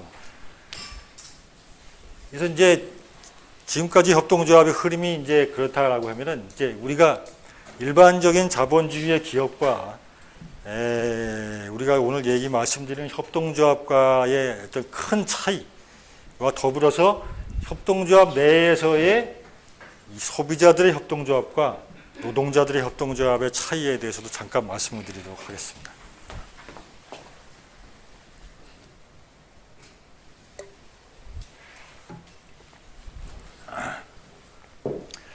자, 우리가 일반적으로 주식회사다라고 얘기하는 자본주의의 기업이 먼저 있습니다. 이 자본주의의 기업은 여러분들 보통의 주식회사는 가장 이제 협동조합과의 차이를 얘기할 때 뭘 얘기하냐면 주식회사도 주주들이 모여서 1년에 한 번씩 총회라는 걸 하잖아요. 이 협동조합도 가령 농협도 그렇고 상협도 그렇고 1년에 한 번씩 모여서 총회를 합니다. 총회 인원이 구성이 많으면은 전부 다 모이게 몇천 명, 몇만 명이 다 한자리에 모이기 곤란하니까 조합원들 중에서 대표자들을 뽑아가지고 그 대표자들로 하여금 대의원들을 구성해서 대의원 총회를 하게 돼 있어요. 그냥 총회를 하게 돼 있습니다. 무조건 회사든 협동조합이든. 근데 이제 총회의 운영의 기본적인 틀이 하나가 크게 차이가 있는 게 일반적인 주식회사는 임원을 뽑는다거나 안건에 대해서 토의를 해서 투표를 한다거나 할 때 일반적인 주식회사는 어느 사람이 주식을 많이 가지고 있으면 그 사람 마음대로 다 될 수 있어요. 그죠? 근데 협동조합은 훌륭한 사람이나 덜 훌륭한 사람이나 공부 많이 한 사람이나 공부 좋게 한 사람이나 협동조합에 목매달아서 열심히 한 사람이나 대충 놀다가 1년에 한 번 오는 사람이나 다 똑같은 한 표야. 그죠? 그걸 가리켜서 협동조합은 한 사람이 한 표고 주식회사는 한 주식이 한 표다라고 얘기를 합니다. 그래서 그 회사의 주식에 51%만 가지고 있으면은 나는 51%의 의결권이 있는 거예요. 그러니까 그 회사 내 마음대로 하는 거죠. 그래서 그거는 무슨 얘기냐 하면은 그거를 가지고 협동조합은 1인 1표의 민주적인 조직이고 라고 하는데 민주적이다 아니다라고 하는 건 운영의 문제인 거고 협동조합과 회사가 지니고 있는 본질, 성격에 대한 핵심적인 이해가 필요해요. 주식회사는 말 그대로 주식이 주인인 회사입니다. 주식이. 그러면 주식이라는 건 뭐예요? 주식이라고 하는 거는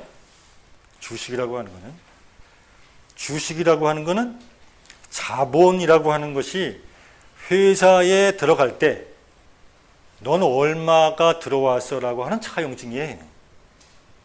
그러니까 주식이 주인이다라고 하는 건 그 뒤로 추적해 보면 결국은 뭐냐면 자본이 주인인 회사인 거예요.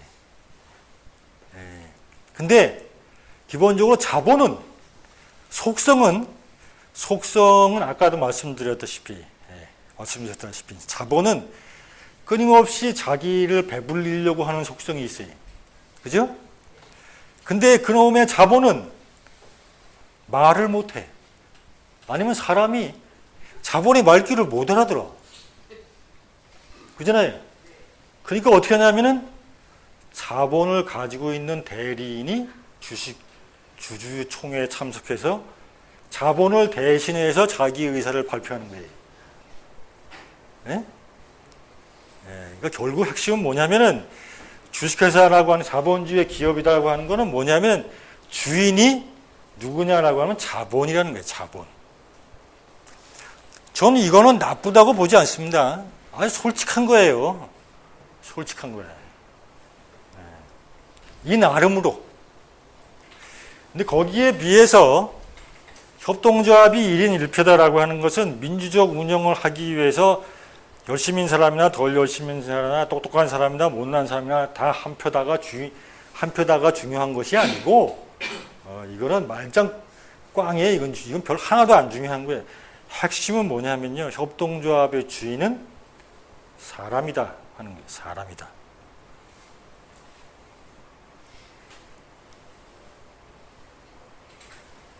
이 두 가지의 가장 극명한 차이로 인해서 협동조합과 일반적인 자본주의 기업과의 모든 운영의 차이가 이 두 가지로 인해서 다 나옵니다.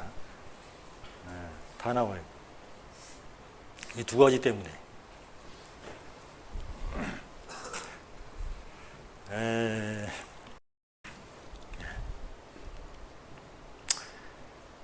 그 다음에 이제 일반적인 자본주의의 기업은 그래서 기업의 소유권이 누구한테 있느냐라고 하면 말씀 자본을 댄 사람, 투자자에게 기업의 소유권이 있는 거예요. 그래서 주식회사는 사업체인 겁니다. 사업체라고 하는 거는 뭐냐? 뭘 위한 사업체죠?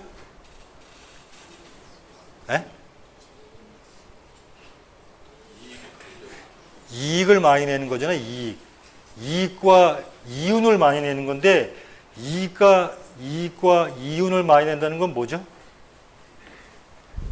이익과 이윤이라고 하는 것은 말씀이죠. 자본에 붙는 플러스 알파예요. 화폐에 플러스 알파가 붙을 때 이익과 플러스 알파가 이익과 이윤이라고 하는 말로 얘기되는 것이는 겁니다. 그러니까 자본주의는 목표가 이익과 이윤을 많이 내려고 하는 사업체다라고 하는 것은 그게 왜 그런가 하면 자본주의의 주인은 뭐냐면 자본이기 때문에 자본주의 기업의 자본이기 때문에 자본의 확대 재생산에 목표가 있는 거예요. 자, 그러면은 사람이 주인인 협동조합에는 뭐가 목표인 거고 뭐가 목표예요? 이 얘기를 그대로 대응해 보시라고요. 그대로. 자본주의 기업의 주인은 자본이고 따라서 말씀 자본이 플러스 알파를 만들어내기 위해서 끊임없이 노력하는 것이 자본주의 기업이 일을 하는 목적이다. 알 것 같으면 마찬가지죠. 협동조합의 주인은 사람이다. 그러면 사람이 끊임없이 플러스 알파를 만들어내게 하는 것이 협동조합의 일하는 기본적인 목적이다 라고 했을 때 그 플러스 알파가 뭐냐고요. 일반적인 자본주의 기업 같으면 그게 이익이고 이윤이죠.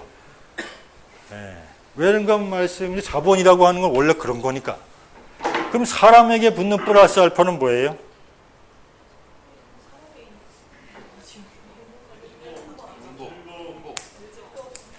자, 여기에 이거를 어떻게 보느냐에 따라서 똑같은 협동조합이라고 얘기하면서도 전혀 다른 양상으로 다 나타나요. 아시겠어요? 그러니까 거기에 현혹되면 안 되는 거예요, 여러분들. 똑같은 협동조합이라고 보면서도 자기가 협동조합이라고 얘기하면서도 사람 플러스 알파에 붙는 알파가 뭐냐라고 하는 거에 따라서 다 달라.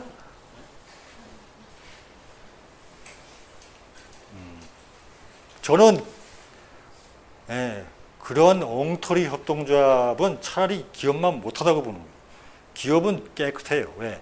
우리는 자본의 플러스 알파를 하기 위해서 사업하는 거고, 그 플러스 알파라고 하는 건 명확하다. 뭐냐? 자본에 대한 이자와 이윤과 이익을 높이는 거다.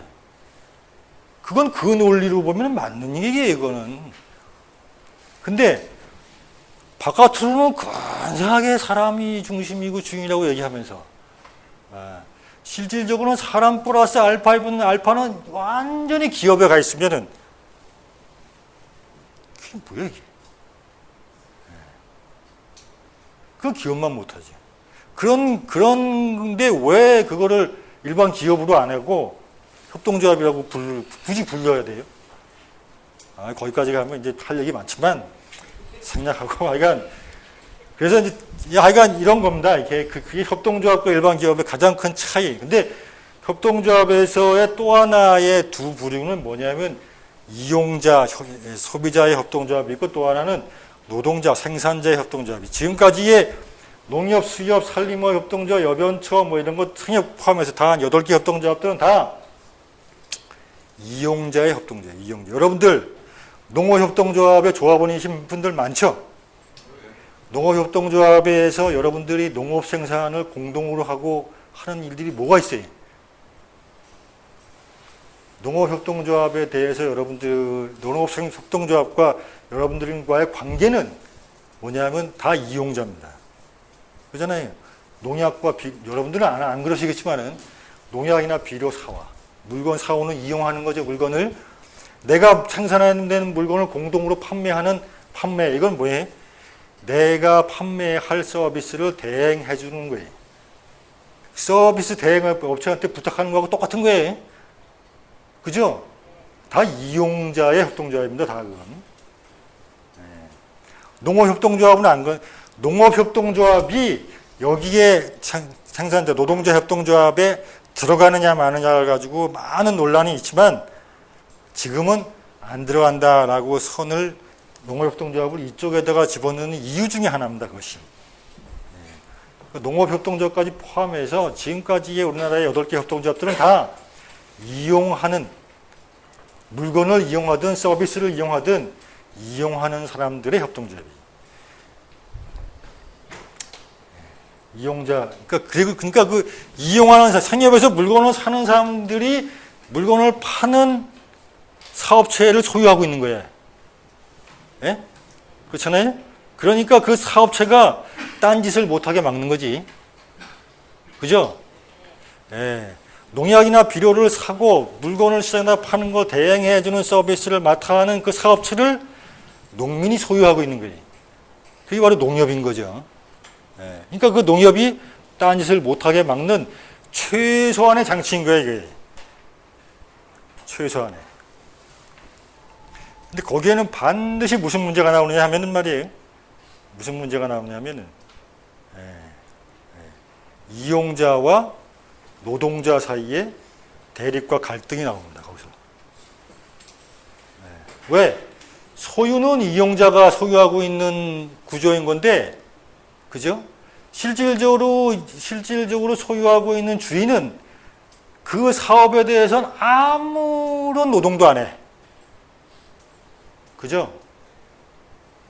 여러분들 하다못해 농협에서 하고 있는 일을 여러분들이 할 수 있는 일이 뭐가 있어요? 아무것도 없어요. 지금 우리나라 상협이 만들어진 지 30여 년 조금 됐습니다만 30여 년 조금 된 상협의 지난 다음에 지금 상협은 다 실무자가 운영하지 조합원이 운영하는 게 뭐 있어요?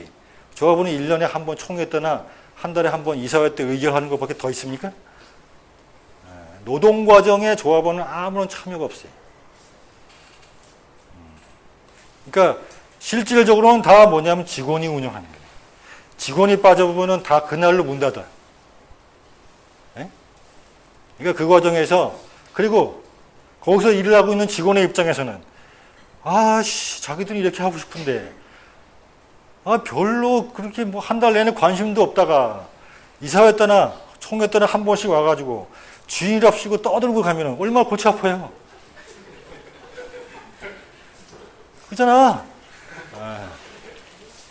뭐 좀 알고 떠들면 말이나 안 하지.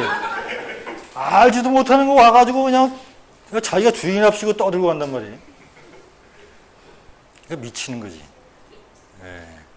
그러니까 항상 뭐냐 하면은 그게 이제 사업체와 사업체 결사체의 이중성 혹은 이용자, 조합원, 주인인 이용자와 노동하는 노동자 사이의 갈등 이런 것이 나오는 거예요. 항상. 그래서 대다수의 이용자 협동조합은 다 어디로 가느냐? 이용자가 이용만 하기로 하는 걸로 전락을 해요. 안타깝게도 이용자가 죽어라 하고 주인 되겠다고 떠들어봐야 말짱빵이지. 아니 왜? 한 달에 한 번 나와서 떠드는 거하고 무슨 주인 행세를 합니까? 여러분들 집에서 농사를 지으시다가 남의 품 사서 일 시켜 보시면 아시잖아요. 나도 안 하는 일을 남의 품 사서 시킨다고 그 사람들이 제대로 해요? 안 하잖아. 자기가 남의 품 사서 일하는 사람들보다 더 열심히 일하는 주인을 봐야 품 팔아서 일하는 사람들이 열심히 하는 거지. 그게 인지상 사람의 사는 도리 모습이잖아요 원래. 근데 이용자 협동조합은 다 안 그렇거든.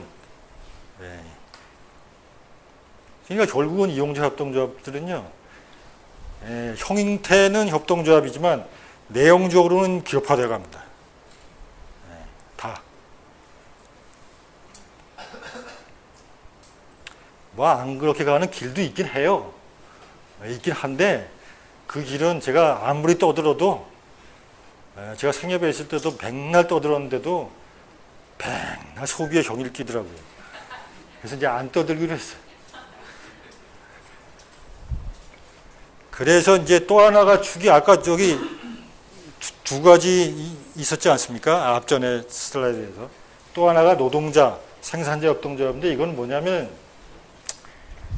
우리나라에서 이제 협동조합 일반적인 것들이 다 여기에 속하는데 인간관계에 기초한 경제활동이라는 거는 이용자 협동조합도 하고 같죠. 근데 이용자 협동조합이 물건을 사고 서비스를 이용하고 하는 것이 하는 조합원이 주인인 소유하고 있는 기업인 반면에 노동자 협동조합은 노동하는 사람, 그 안에서 노동하는 사람, 또 그 물건이나 서비스를 이용하는 사람이 같이 소유하는 기업이. 그래서 여기 안에서 노동자와 이용자 사이에 구분이 없습니다. 어디 가서 제가 그랬다 그러지 마세요. 가령 예를 들어서 여기 보시면 한살림 분들 많으시니까 상협에서 물건 판매하는 매장 있지 않습니까? 매장. 그 매장을 상협이 다 관리하고 하는 것은 그 상협이 돈 투자해서 사람 채용하고 운영하게 하고 다 그러죠. 그리고 그 매장을 설치하는 데까지 들어가는 재반 비용과 자본금은 다 오늘 조합원들이 모아서 냅니다. 굉장히 긍정적인 측면이 있어요. 근데 그렇게 형성된 매장들은 다 이렇게 형성되는 매장들이에요. 그 매장 운영해 보시면 다 아시겠지만 맨날 매장 안에서 지지고 볶아요. 뭐하고 때문에 조합원의 입장에서는 매장 갔더니 서비스가 개떡이야. 그죠? 어떻게 이렇게 불친절할 수가 있어? 그리고 이제 매장에서 일하는 분들은 저것도 조합원이라고 씨.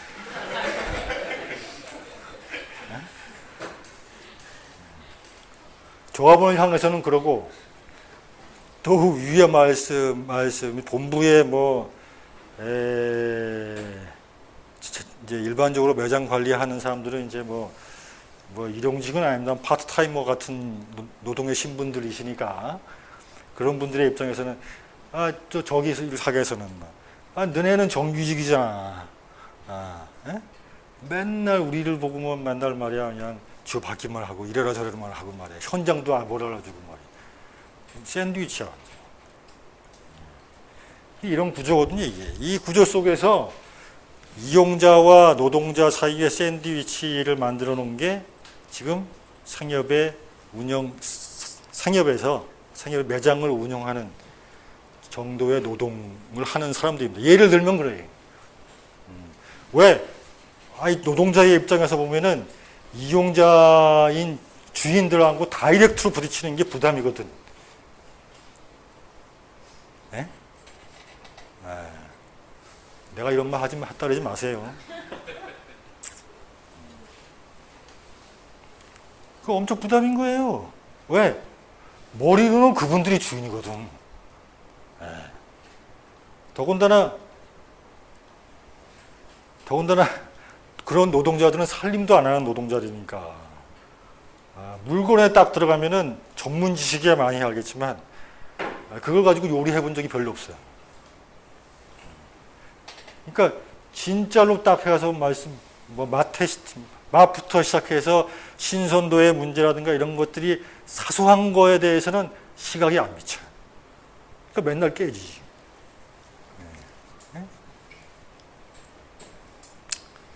그래서 이제 나쁜 의미에서의 완충제를 만들어 놓은 거예요. 좋은 의미는 더 많이 씁니다, 그거보다.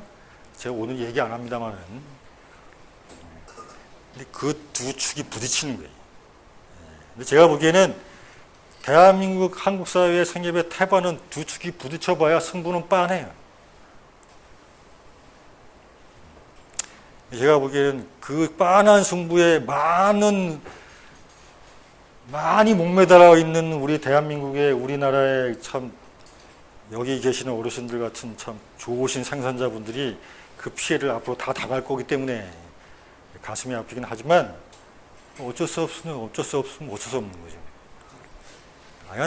이건 제가 대하지 마시고 그런 것도 있고 예를 들면은 이런 거는 어떤 거냐? 상협의 매장 같은 것들을 지역에 매장을 한번 같이 운영해 보자라고 하는 아주머니들이, 여성분들이 돈을 출자해서 매장을 만드는 거예요. 아주머니뿐만이 아니라 지역의 농민들이 같이 돈을 모아서 이건 우리의 매장이다 하고 해서 매장을 만드는 거예요. 그러니까 생산과 소비자, 노동자들이 같이 들어가 있는 거지.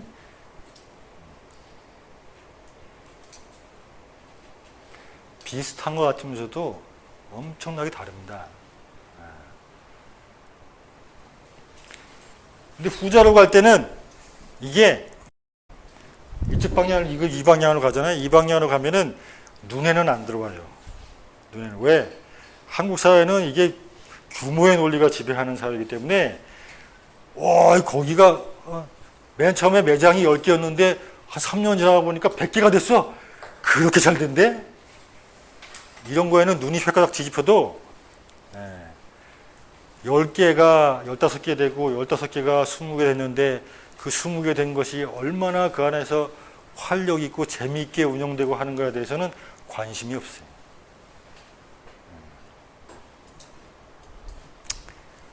근데 하여간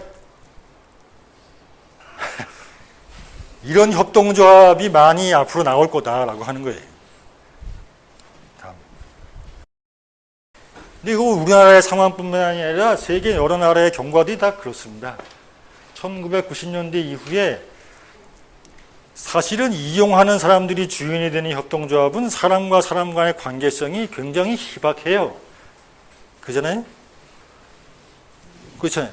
여러분들 서울에 가서 너도 한 살림 물건 먹어? 나도 한 살림 몽조 먹는데 몇 년이 지나서 옆집 살아도 그거 이제야 알아.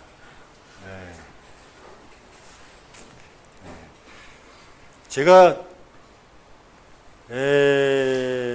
우리 집이 한살림 조합원 1번인데요. 한살림 조합원 1번이 누군지를 아무도 몰라. 모르는 거 당연히 나도 몰랐는데. 그러니까 사회적인 힘은 될 수가 있어. 힘이라고 하는 것으로 나올 수 있는데 그 힘이 숫자의 힘인 거지. 한 사람 한 사람의 내재적인 힘, 그리고 그 한 사람 한 사람의 아주 탄탄한 연대의 힘이 아닌 거예요. 숫자의 힘인 거지. 이용자 협동조합이 지니는 아주 특징입니다. 이게.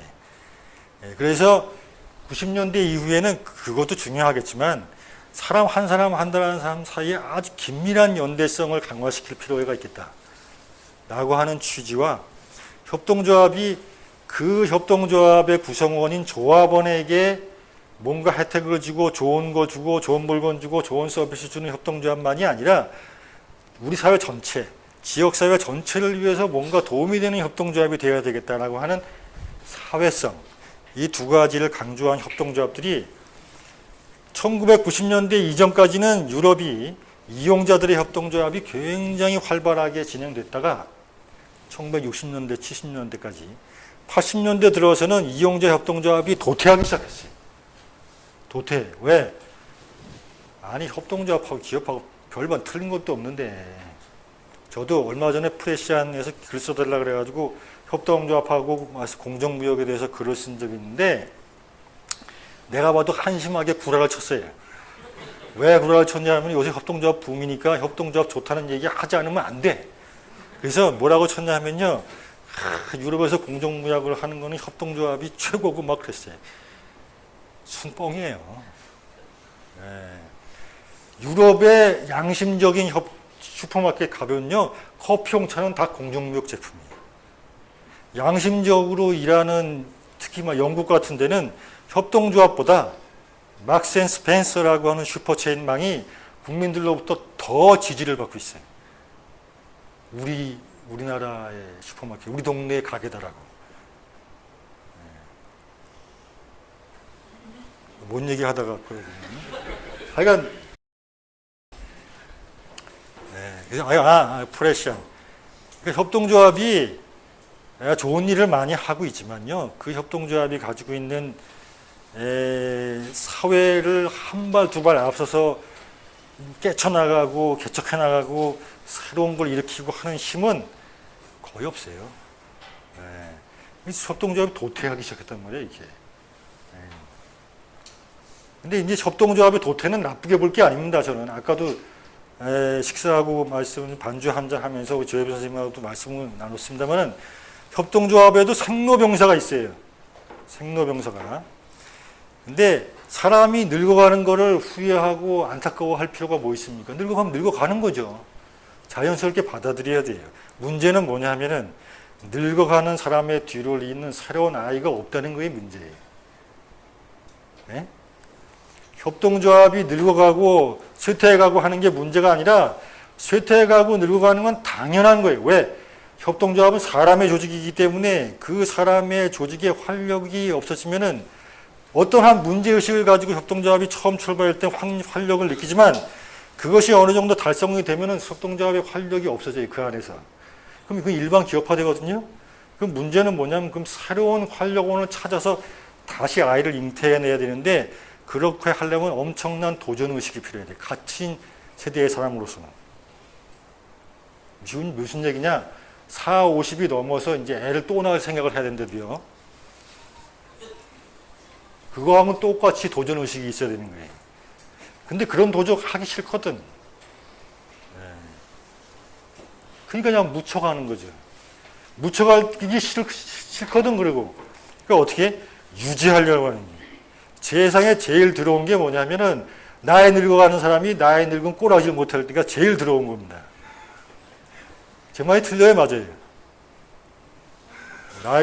나이가 먹으면은 나이 먹은 값을 해야 돼요. 나이가 먹으면은. 나이 먹은 사람의 나이 먹은 값이 뭡니까? 아이를 돌보는 거예요. 그죠? 아이에게 아이 때는 경험하지 못했던 많은 인생의 희로애락과 기쁨, 서러움, 서글픔 그러면에도 불구하고 살아가는 의미를 아이에게 이어주는 게 나이 먹은 사람의 일이에요.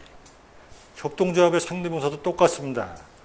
그래서 가장 제대로 된 협동조합이 생로병사에서 노예 단계에서 가장 좋은 거는 뭐냐면은 새롭게 잉태하는 협동조합의 배양이 되어지는 거예요. 근데 안 해. 왜? 가만히 보니까 내가 지금까지 쌓아둔 것도 얼마 안 되는데 그걸 나눠줄 게 어딨어, 손주한테. 그죠? 그럼 어떻게 되는지 아세요, 나중에? 손주한테 고려정당이에요. 고려정당이에요.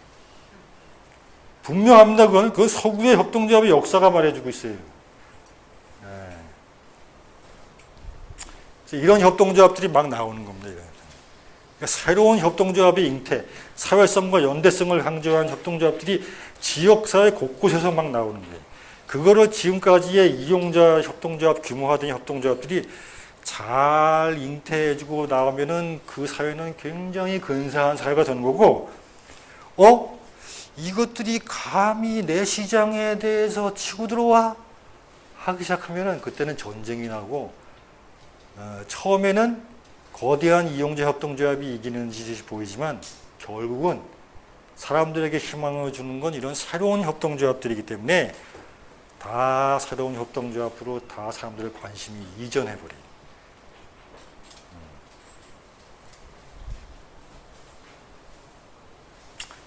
그래서 이 그림이 다 그런 그림입니다. 제가 협동조합의 역사를 가지고 있는데, 협동조합 붐이 요새 한참 일어날 때 협동조합 가지고 맨날 이런 것도 협동조합이고 근사한 게 많이 있다라고 얘기하는 게 뭐냐면 썬키스트, 미국의. 그리고 스페인의 그 FC 바르셀로나 프로축구팀.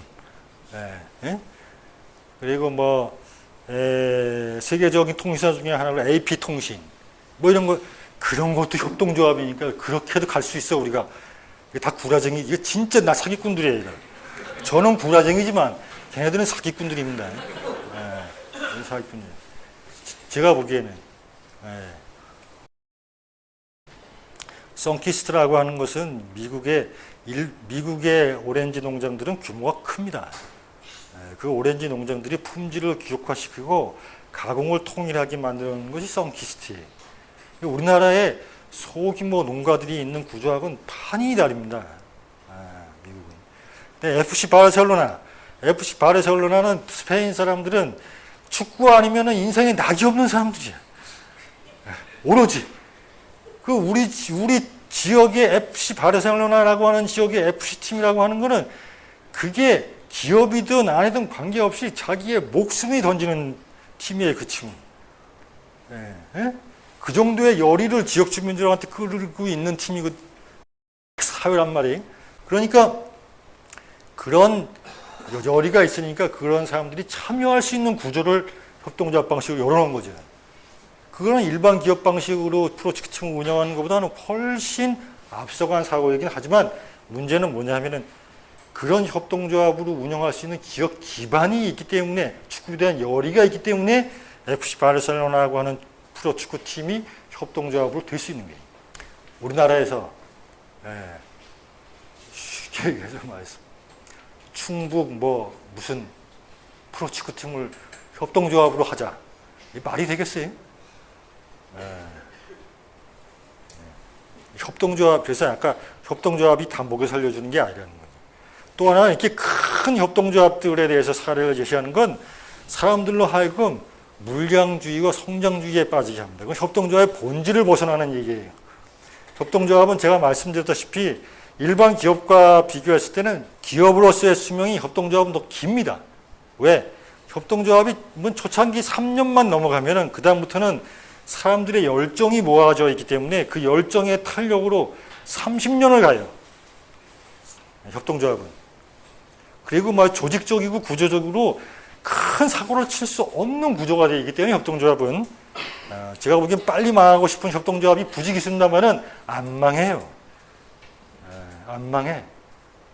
협동조합은 3년만 버티면 30년은 가요. 일반 기업에서 30년 버티는 기업이 어디 있습니까? 없어요. 협동조합은 일반 기업과 비교했을 때 수명이 훨씬 깁니다.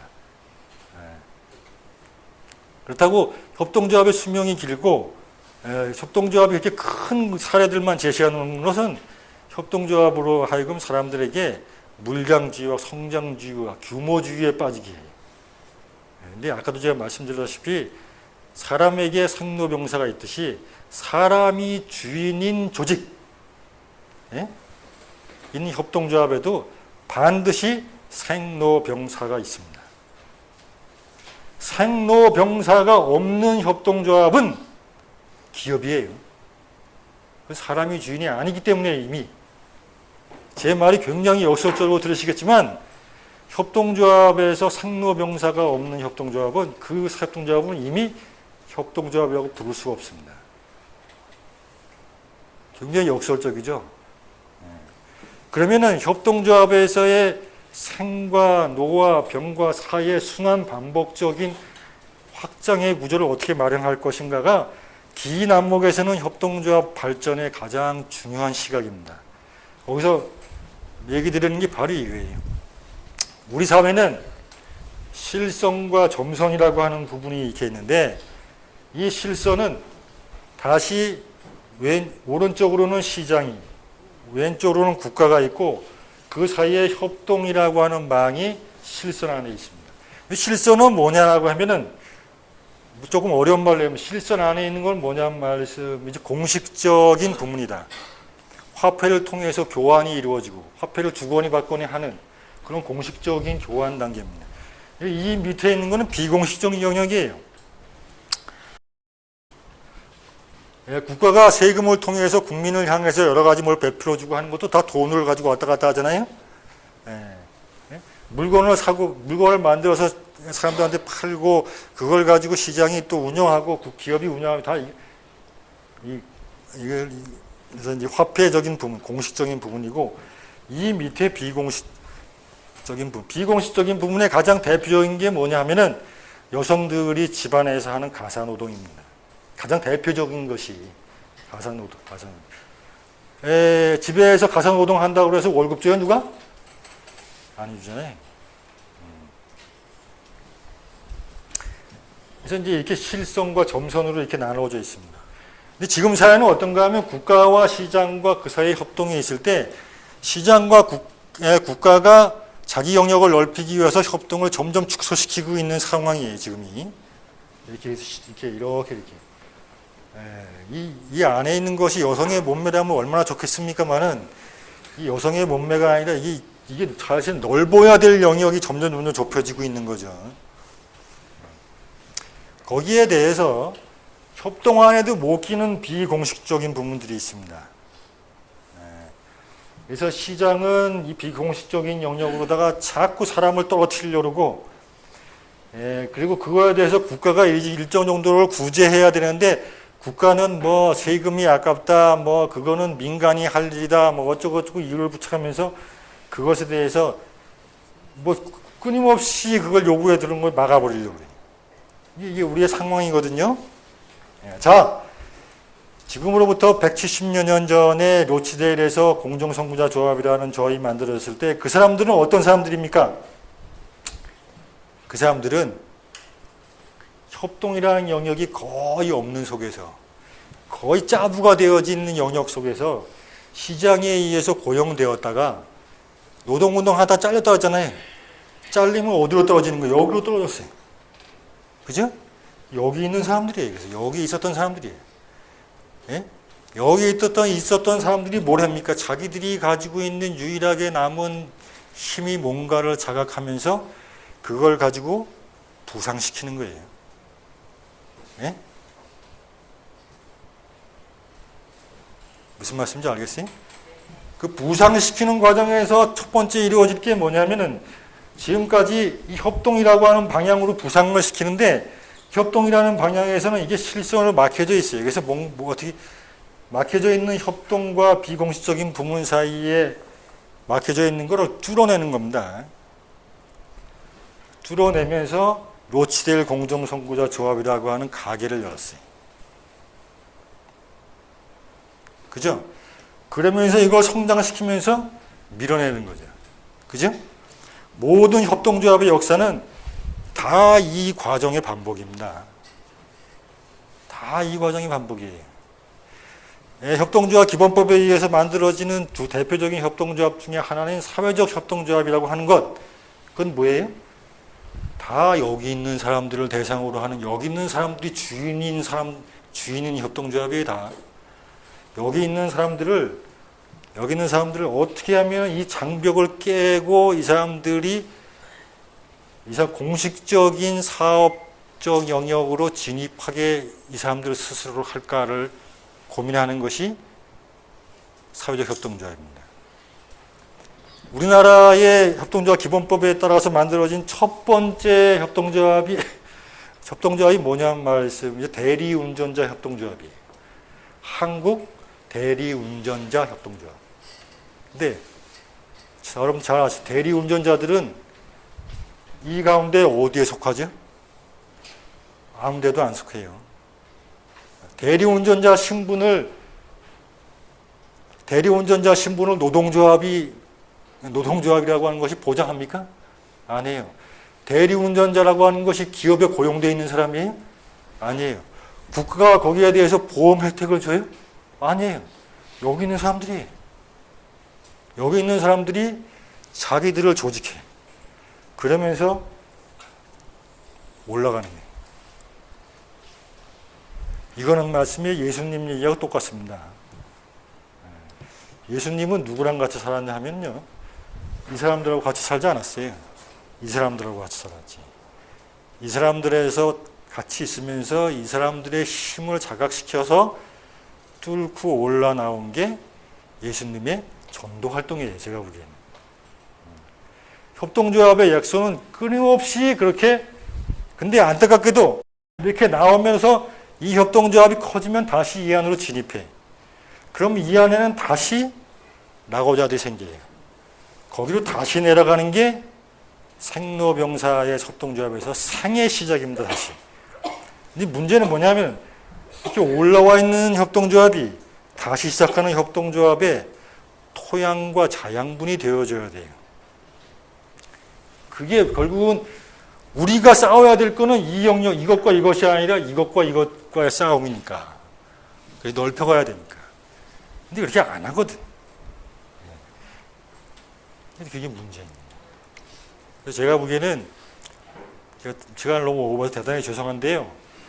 제가 여기 와가지고 반드시 말씀드려야 될 게는 몇 가지가 있었습니다. 딱 한 두세 가지가 있었는데, 첫 번째는 뭐냐면은 주로 이제 한살림 분들이라고 하니까 드리는 말씀입니다만은 한살림은 함께 어우러진 큰 살림살이에요. 제가 이해할 때의 한살림은 그래서 한살림의 가장 핵심적인 사상적이고 철학적인 배경에는 동학이 있는데 동학에는 먹을거리만이 하느님이 아니라 하늘님이 아니라 사람이 들쉬고 날쉬고 걷고 행동하는 모든 것 안에 하늘님이 있다라고 그랬어요. 이게 무슨 얘기냐면 자기의 일상생활 모든 영역을 다 한살림 방식으로 더불어 살아갈 수 있게 조직되어야 한다라고 하는 얘기예요. 이건 엄청난 얘기입니다. 이건. 그래서 그거는 로치데일이 얘기하는 공통의 필요를 스스로가 충족하는 협동체를 구현하자라고 하는 것을 철학적이고 종교적으로 설명한 가장 핵심적인 얘기예요. 자, 이렇게 얘기하면은 자, 우리의 현안이 농업 살리고 농촌 살리는 일인데 우리의 관심이 분산돼서 어디 그렇게 가게 되면은 우리는 진짜 할 일 못하고 하는 거 아니냐라고 얘기하는 거는 다 사기꾼입니다. 제가 보기에는. 왜? 지금은 말씀이에요. 하나의 목표를 뚫고 가기 위해서는 전방위적으로 싸워야 돼요. 지역사회가, 괴산이라는 사회가 살아남지 못하는데 괴산의 농업이 유지될 수 있겠습니까? 괴산의 농업이 유지가 안 되는데 괴산의 생산자들이 유지될까요? 천만의 말씀이에요. 제가 보기에는. 그러니까 제대로 한살림을 하려면 먹을거리로부터 출발하지만 로치데일 공정선구조합이 식료품종으로부터 출발한 거하고 똑같아요. 먹을거리로부터 출발하지만 우리의 일상에 관련된 모든 영역을 한살림다운 방식으로 변화시킬 수 있도록 조직하고 사업화시켜내야 돼요. 근데 그것을 어디서 하느냐? 지역에서. 서울로 다 묶어놓는 것이 아니라 각각의 지역에서 그런 것들을 아주 구체적으로 풀어낼 수 있도록 하는데 그것을 하는 중앙의 역할은 뭐냐? 코디네이터고 연결시켜주는 거고 배양시켜주는 거예요. 그래야 지역이 살고, 그래야 소비자 같으면 소비자가 사는 거고, 생산자 같으면은 농업이 사는 거예요. 이게 제가 보기에는 핵심입니다. 첫 번째로. 또 하나는 뭐냐면은 농업에서도 농업협동조합이 있지 않냐. 천만의 말씀. 농업협동조합은 이용자의 협동조합이지 협동노동의 협동조합이 아닙니다. 이용을 협동하고자 하는 협동조합인 거지 노동을 협동하자라고 하는 협동조합이 아니에요. 앞으로의 협동조합은 느슨한 관계망 속에서 폭넓게 가는 이용자의 협동조합이 아니라 우리가 어떻게 노동을 같이 하느냐에 대해서 심각하게 고민하고 그것을 구조화 조직화 시켜내는 협동조합이 필요한 시기입니다. 그런데 저는 그것은 한살림의 어느 생산 지역보다도 괴산이라고 하는 것이 어르신도 계시고 또 많은 또 분들도 계시기 때문에 괴산이 이루어낼 수 있는 가장 훌륭한 적격지. 그 두 가지가 이루어지면 저는 그야말로 그때 한살림이라는 이름을 좀 근사하게 말할 수 있는 단계가 된다. 지금은 아니에요. 제가 보기엔. 너무 오래 말씀드려서 죄송합니다.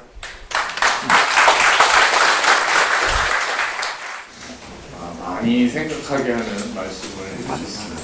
시간이 좀 그래서요.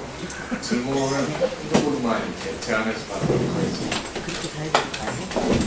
아까 이용자와 그 안에서 일하고 있는 노동 그룹의 그러니까 직업 운영자의 어떤 충돌이 말하자면 이제 그런 표현이 맞을지 모르겠지만 승부가 뻔하다.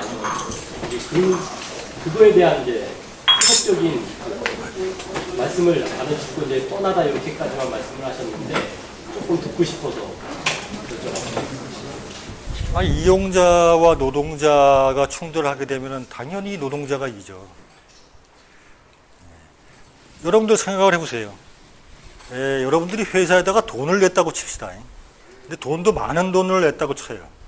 그러면 그 회사가 노동자들이 막 움직이는데 그 노동자들의 움직이는 방향이 내가 투자한 돈에 대해서 이익을 나한테 안 돌려줄 방향으로 그 회사가 돌아갈 것 같다라고 하면 노동자들 가만두겠습니까?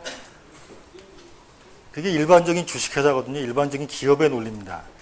근데 이용자가 주인인 협동조합의 경우는 그 협동조합에 대해서 이용자인 조합원이 그렇게 많은 돈이 들어가 있지 않아요. 돈 가는데 마음 간다고.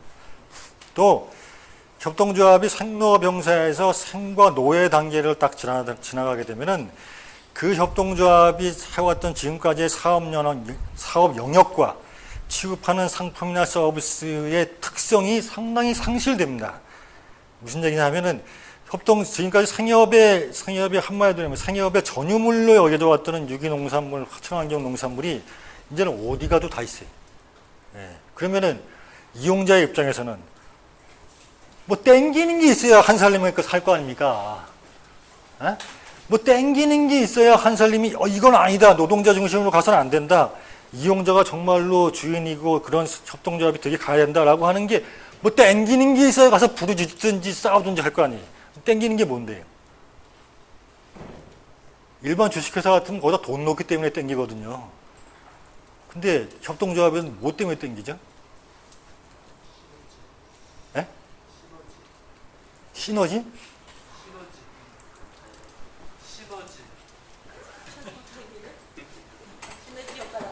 시너지 효과요? 그게 시너지 효과가 발휘할 때가 있어요. 시너지 효과가 발휘할 때가 있는데 제가 보기에는 시너지 효과가 발휘할 때가 있으면서 다시 갈등할 때가 있고 갈등하면서 다시 시너지로 갈 때가 있고 그런데 그 과정을 몇 번 거치는 사이에 실질적인 권력은 노동자에게 갑니다. 상당 부분이. 그래서 뭐 일각에서는 요새 우리나라 협동조합에서도 출자를 의결권이 없는 출자에 대해서도 시스템이나 제도로서 받아들이자라고 하는 얘기가 일각에서 나오고 있어요. 일각에서 그 굉장히 그럴듯한 얘기입니다. 굉장히 왜? 협동조합은 출자만 10,000원 했으면 똑같은 한 표잖아요. 그러니까 뭐냐면 의결권이 없는 협동조합에 대한 자본 참여라고 하면은 그건 투자죠. 예? 그럼 그 협동조합은 그거에 대해서 투자에 대해서 배당이 돌아가야 됩니다. 무슨 이유로 그 사람들이 투자하겠어요? 플러스 알파가 돼서 돌아와야 투자할 거 아닙니까? 예. 그럼 이제 조합원의 눈높이에서 사업을 하는 것이 아니라 조합원이 근접할 수 없는 눈높이로 사업을 올리죠. 조합원이 이해를 할 수가 없어, 이제. 사업의 구조에 대해서. 예. 이해도 못해. 그 특별하게 애정이 갈 만한 이유도 이제 없어. 예. 그럼 거기다가 왜 참여를 해요? 그래서 협동조합은 그거를 끌어내린다. 협동조합이 제대로 생로병사에서 노와 병과 사의 속도를 줄여나가기 위한 협동조합의 노력 중에 가장 대표적인 것이 그게 뭐냐면 조직을 뭐 어떻게 하는 건 쪼개는 거고 분산시키는 거예요. 밑으로 계속. 예. 예? 그거는 노병사의 속도를 늦추는 거거든요. 그러면서 거기서 나오는 사람들을 다시 길러서 새로운 협동운동의 방향으로 다시 새로운 어떤 양분을 대고 이런 한 여러 가지 노력의 일환으로 이런 조직을 쪼개고 분산시키고, 물론 쪼개고 분산시킨다라고 해서 쪼갠 것들을 독립화시키는 것이 아니라 쪼개진 속에서 더 강력한 연대망을 만들어내죠. 그럴 때에 쪼개는 겁니다. 아무 때나 쪼개는 게 아니고. 근데 하여간 제가 보기에는 한살림은 지금 쪼갤까 말까를 고민하는 때고, 고민을 하도 쪼개는 과정에서는 반드시 동전의 양면에서 이런 것들이 우리의 조건으로 마무리되어야 한다라고 하는 철저한 자각이 있어야 되는데, 쪼개는 걸 왜 쪼개는지가 불분명하기 때문에, 이유가 명확하지가 않기 때문에 쪼개는 과정에서 발생하게 될 조직적인 타격에 대한 철저한 대비조차도 없어요. 제가 보기엔. 그렇게 쪼개는 건 그거는 그야말로 뭘 만들까 모래알로 만드는 겁니다. 그건 의미가 없어요. 그건 차라리 강력한 리더십이 통합해 나가는 편이 훨씬 나아. 제가 보기엔. 근데 강력한 리더십으로 통합해 나가는 그런 협동조합의 조직에서는 나오는 게 지금 뭐냐면은 의결권이 없는 자본의 참여. 그건 기업으로 가겠다는 거예요. 그러니까 지금까지의 호응해왔던 조합원들에 대해서 딱 까놓고 배신할 수 없기 때문에 그 명분은 쌓아두면서 내부적으로는 기업으로 가겠다는 거죠.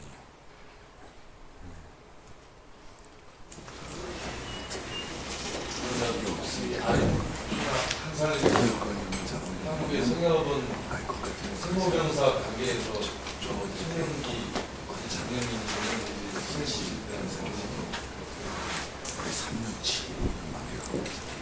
제가 보기에는 한국의 성협은 규모 면에서는 노예 단계인데 생각 면에서는 아직 청년기도 안 들어가 있다고 저는 생각합니다. 왜 그러냐 하면은요, 한국의 성협은 지금까지 20년 동안 연평균 10% 이상이 되는 성장을 일으켰었어요. 세상에 어떤 아이가 연평균 10%씩 성장하는 아이가 어디 있어요? 그것도 20년 동안? 그런 애는 없습니다. 그러니까 몸집은 그렇게 갔는데, 그리고 이용하는 사람들, 그러니까 조합원으로서 들어와 있는 사람들의 의식은 이미 그 단계를 와 있는데, 그 내부에서 그거를 준비하고 제대로 된 방향으로 가게 해야 될 사람과 조직의 의식은, 제가 이런 말 하니까 이제 한살림에 있는 제 친한 친구는 쟤는 지가 잘난 것만 떠들지 한 번도 남에게 굽신거린 적이 없다는. 저는 굽신거리지 않고 사는 게 제 유일한 낙입니다. 내가 뭐 아쉬울 게 있어서 사업을 몇천억 했다고 거기 가서 굽신거리고 살아요? 굶어 죽으면 죽었지. 전 하고 싶은 얘기는 하는 사람인데, 하여간 제가 보기에는 제가 가장 절박한 문제는 뭐냐면요, 의식이 몸집을 따라가지 못하고 있어요. 그 의식이라는 게 직원들의 의식이라는 조합원이라고 하는 걸 의식이라고 보면은 그건 천만의 말씀입니다. 조합원은 존재 자체예요. 조합원은 존재입니다. 의식이 아닙니다. 그렇게 존재하는 조합원에 우리 조직이 어떠한 의식을 가지고 그 조합원에 맞춰낼 거냐. 그리고 그 존재 자체는 어떤 면에서는 말씀이 흐르는 방향에 따라서 어떤 때는 산사태를 일으키는 홍수가 될 수도 있고 어떤 때는 농가 밭이 비옥하게 만드는 정말로 훌륭한 물이 될 수도 있어요. 그렇다고 해서 농가밭에 물을 만드는 그런 농가밭을 비옥하게 만드는 것이 농고랑 잘 만든 사람의 덕시라고 우리 생각지 않잖아요. 물 때문에 농가밭이 비옥하게 됐다 그러지. 마찬가지입니다. 그렇지만 농고랑 밭고랑을 만드는 건 굉장히 중요한 일이에요. 그러니까 조합원은 존재입니다. 물이에요. 그 물을 어떠한 방향으로 흐르게 고랑을 만들 거냐는 그거는 협동조합의 리더와 실무자들의 담당할 몫이죠.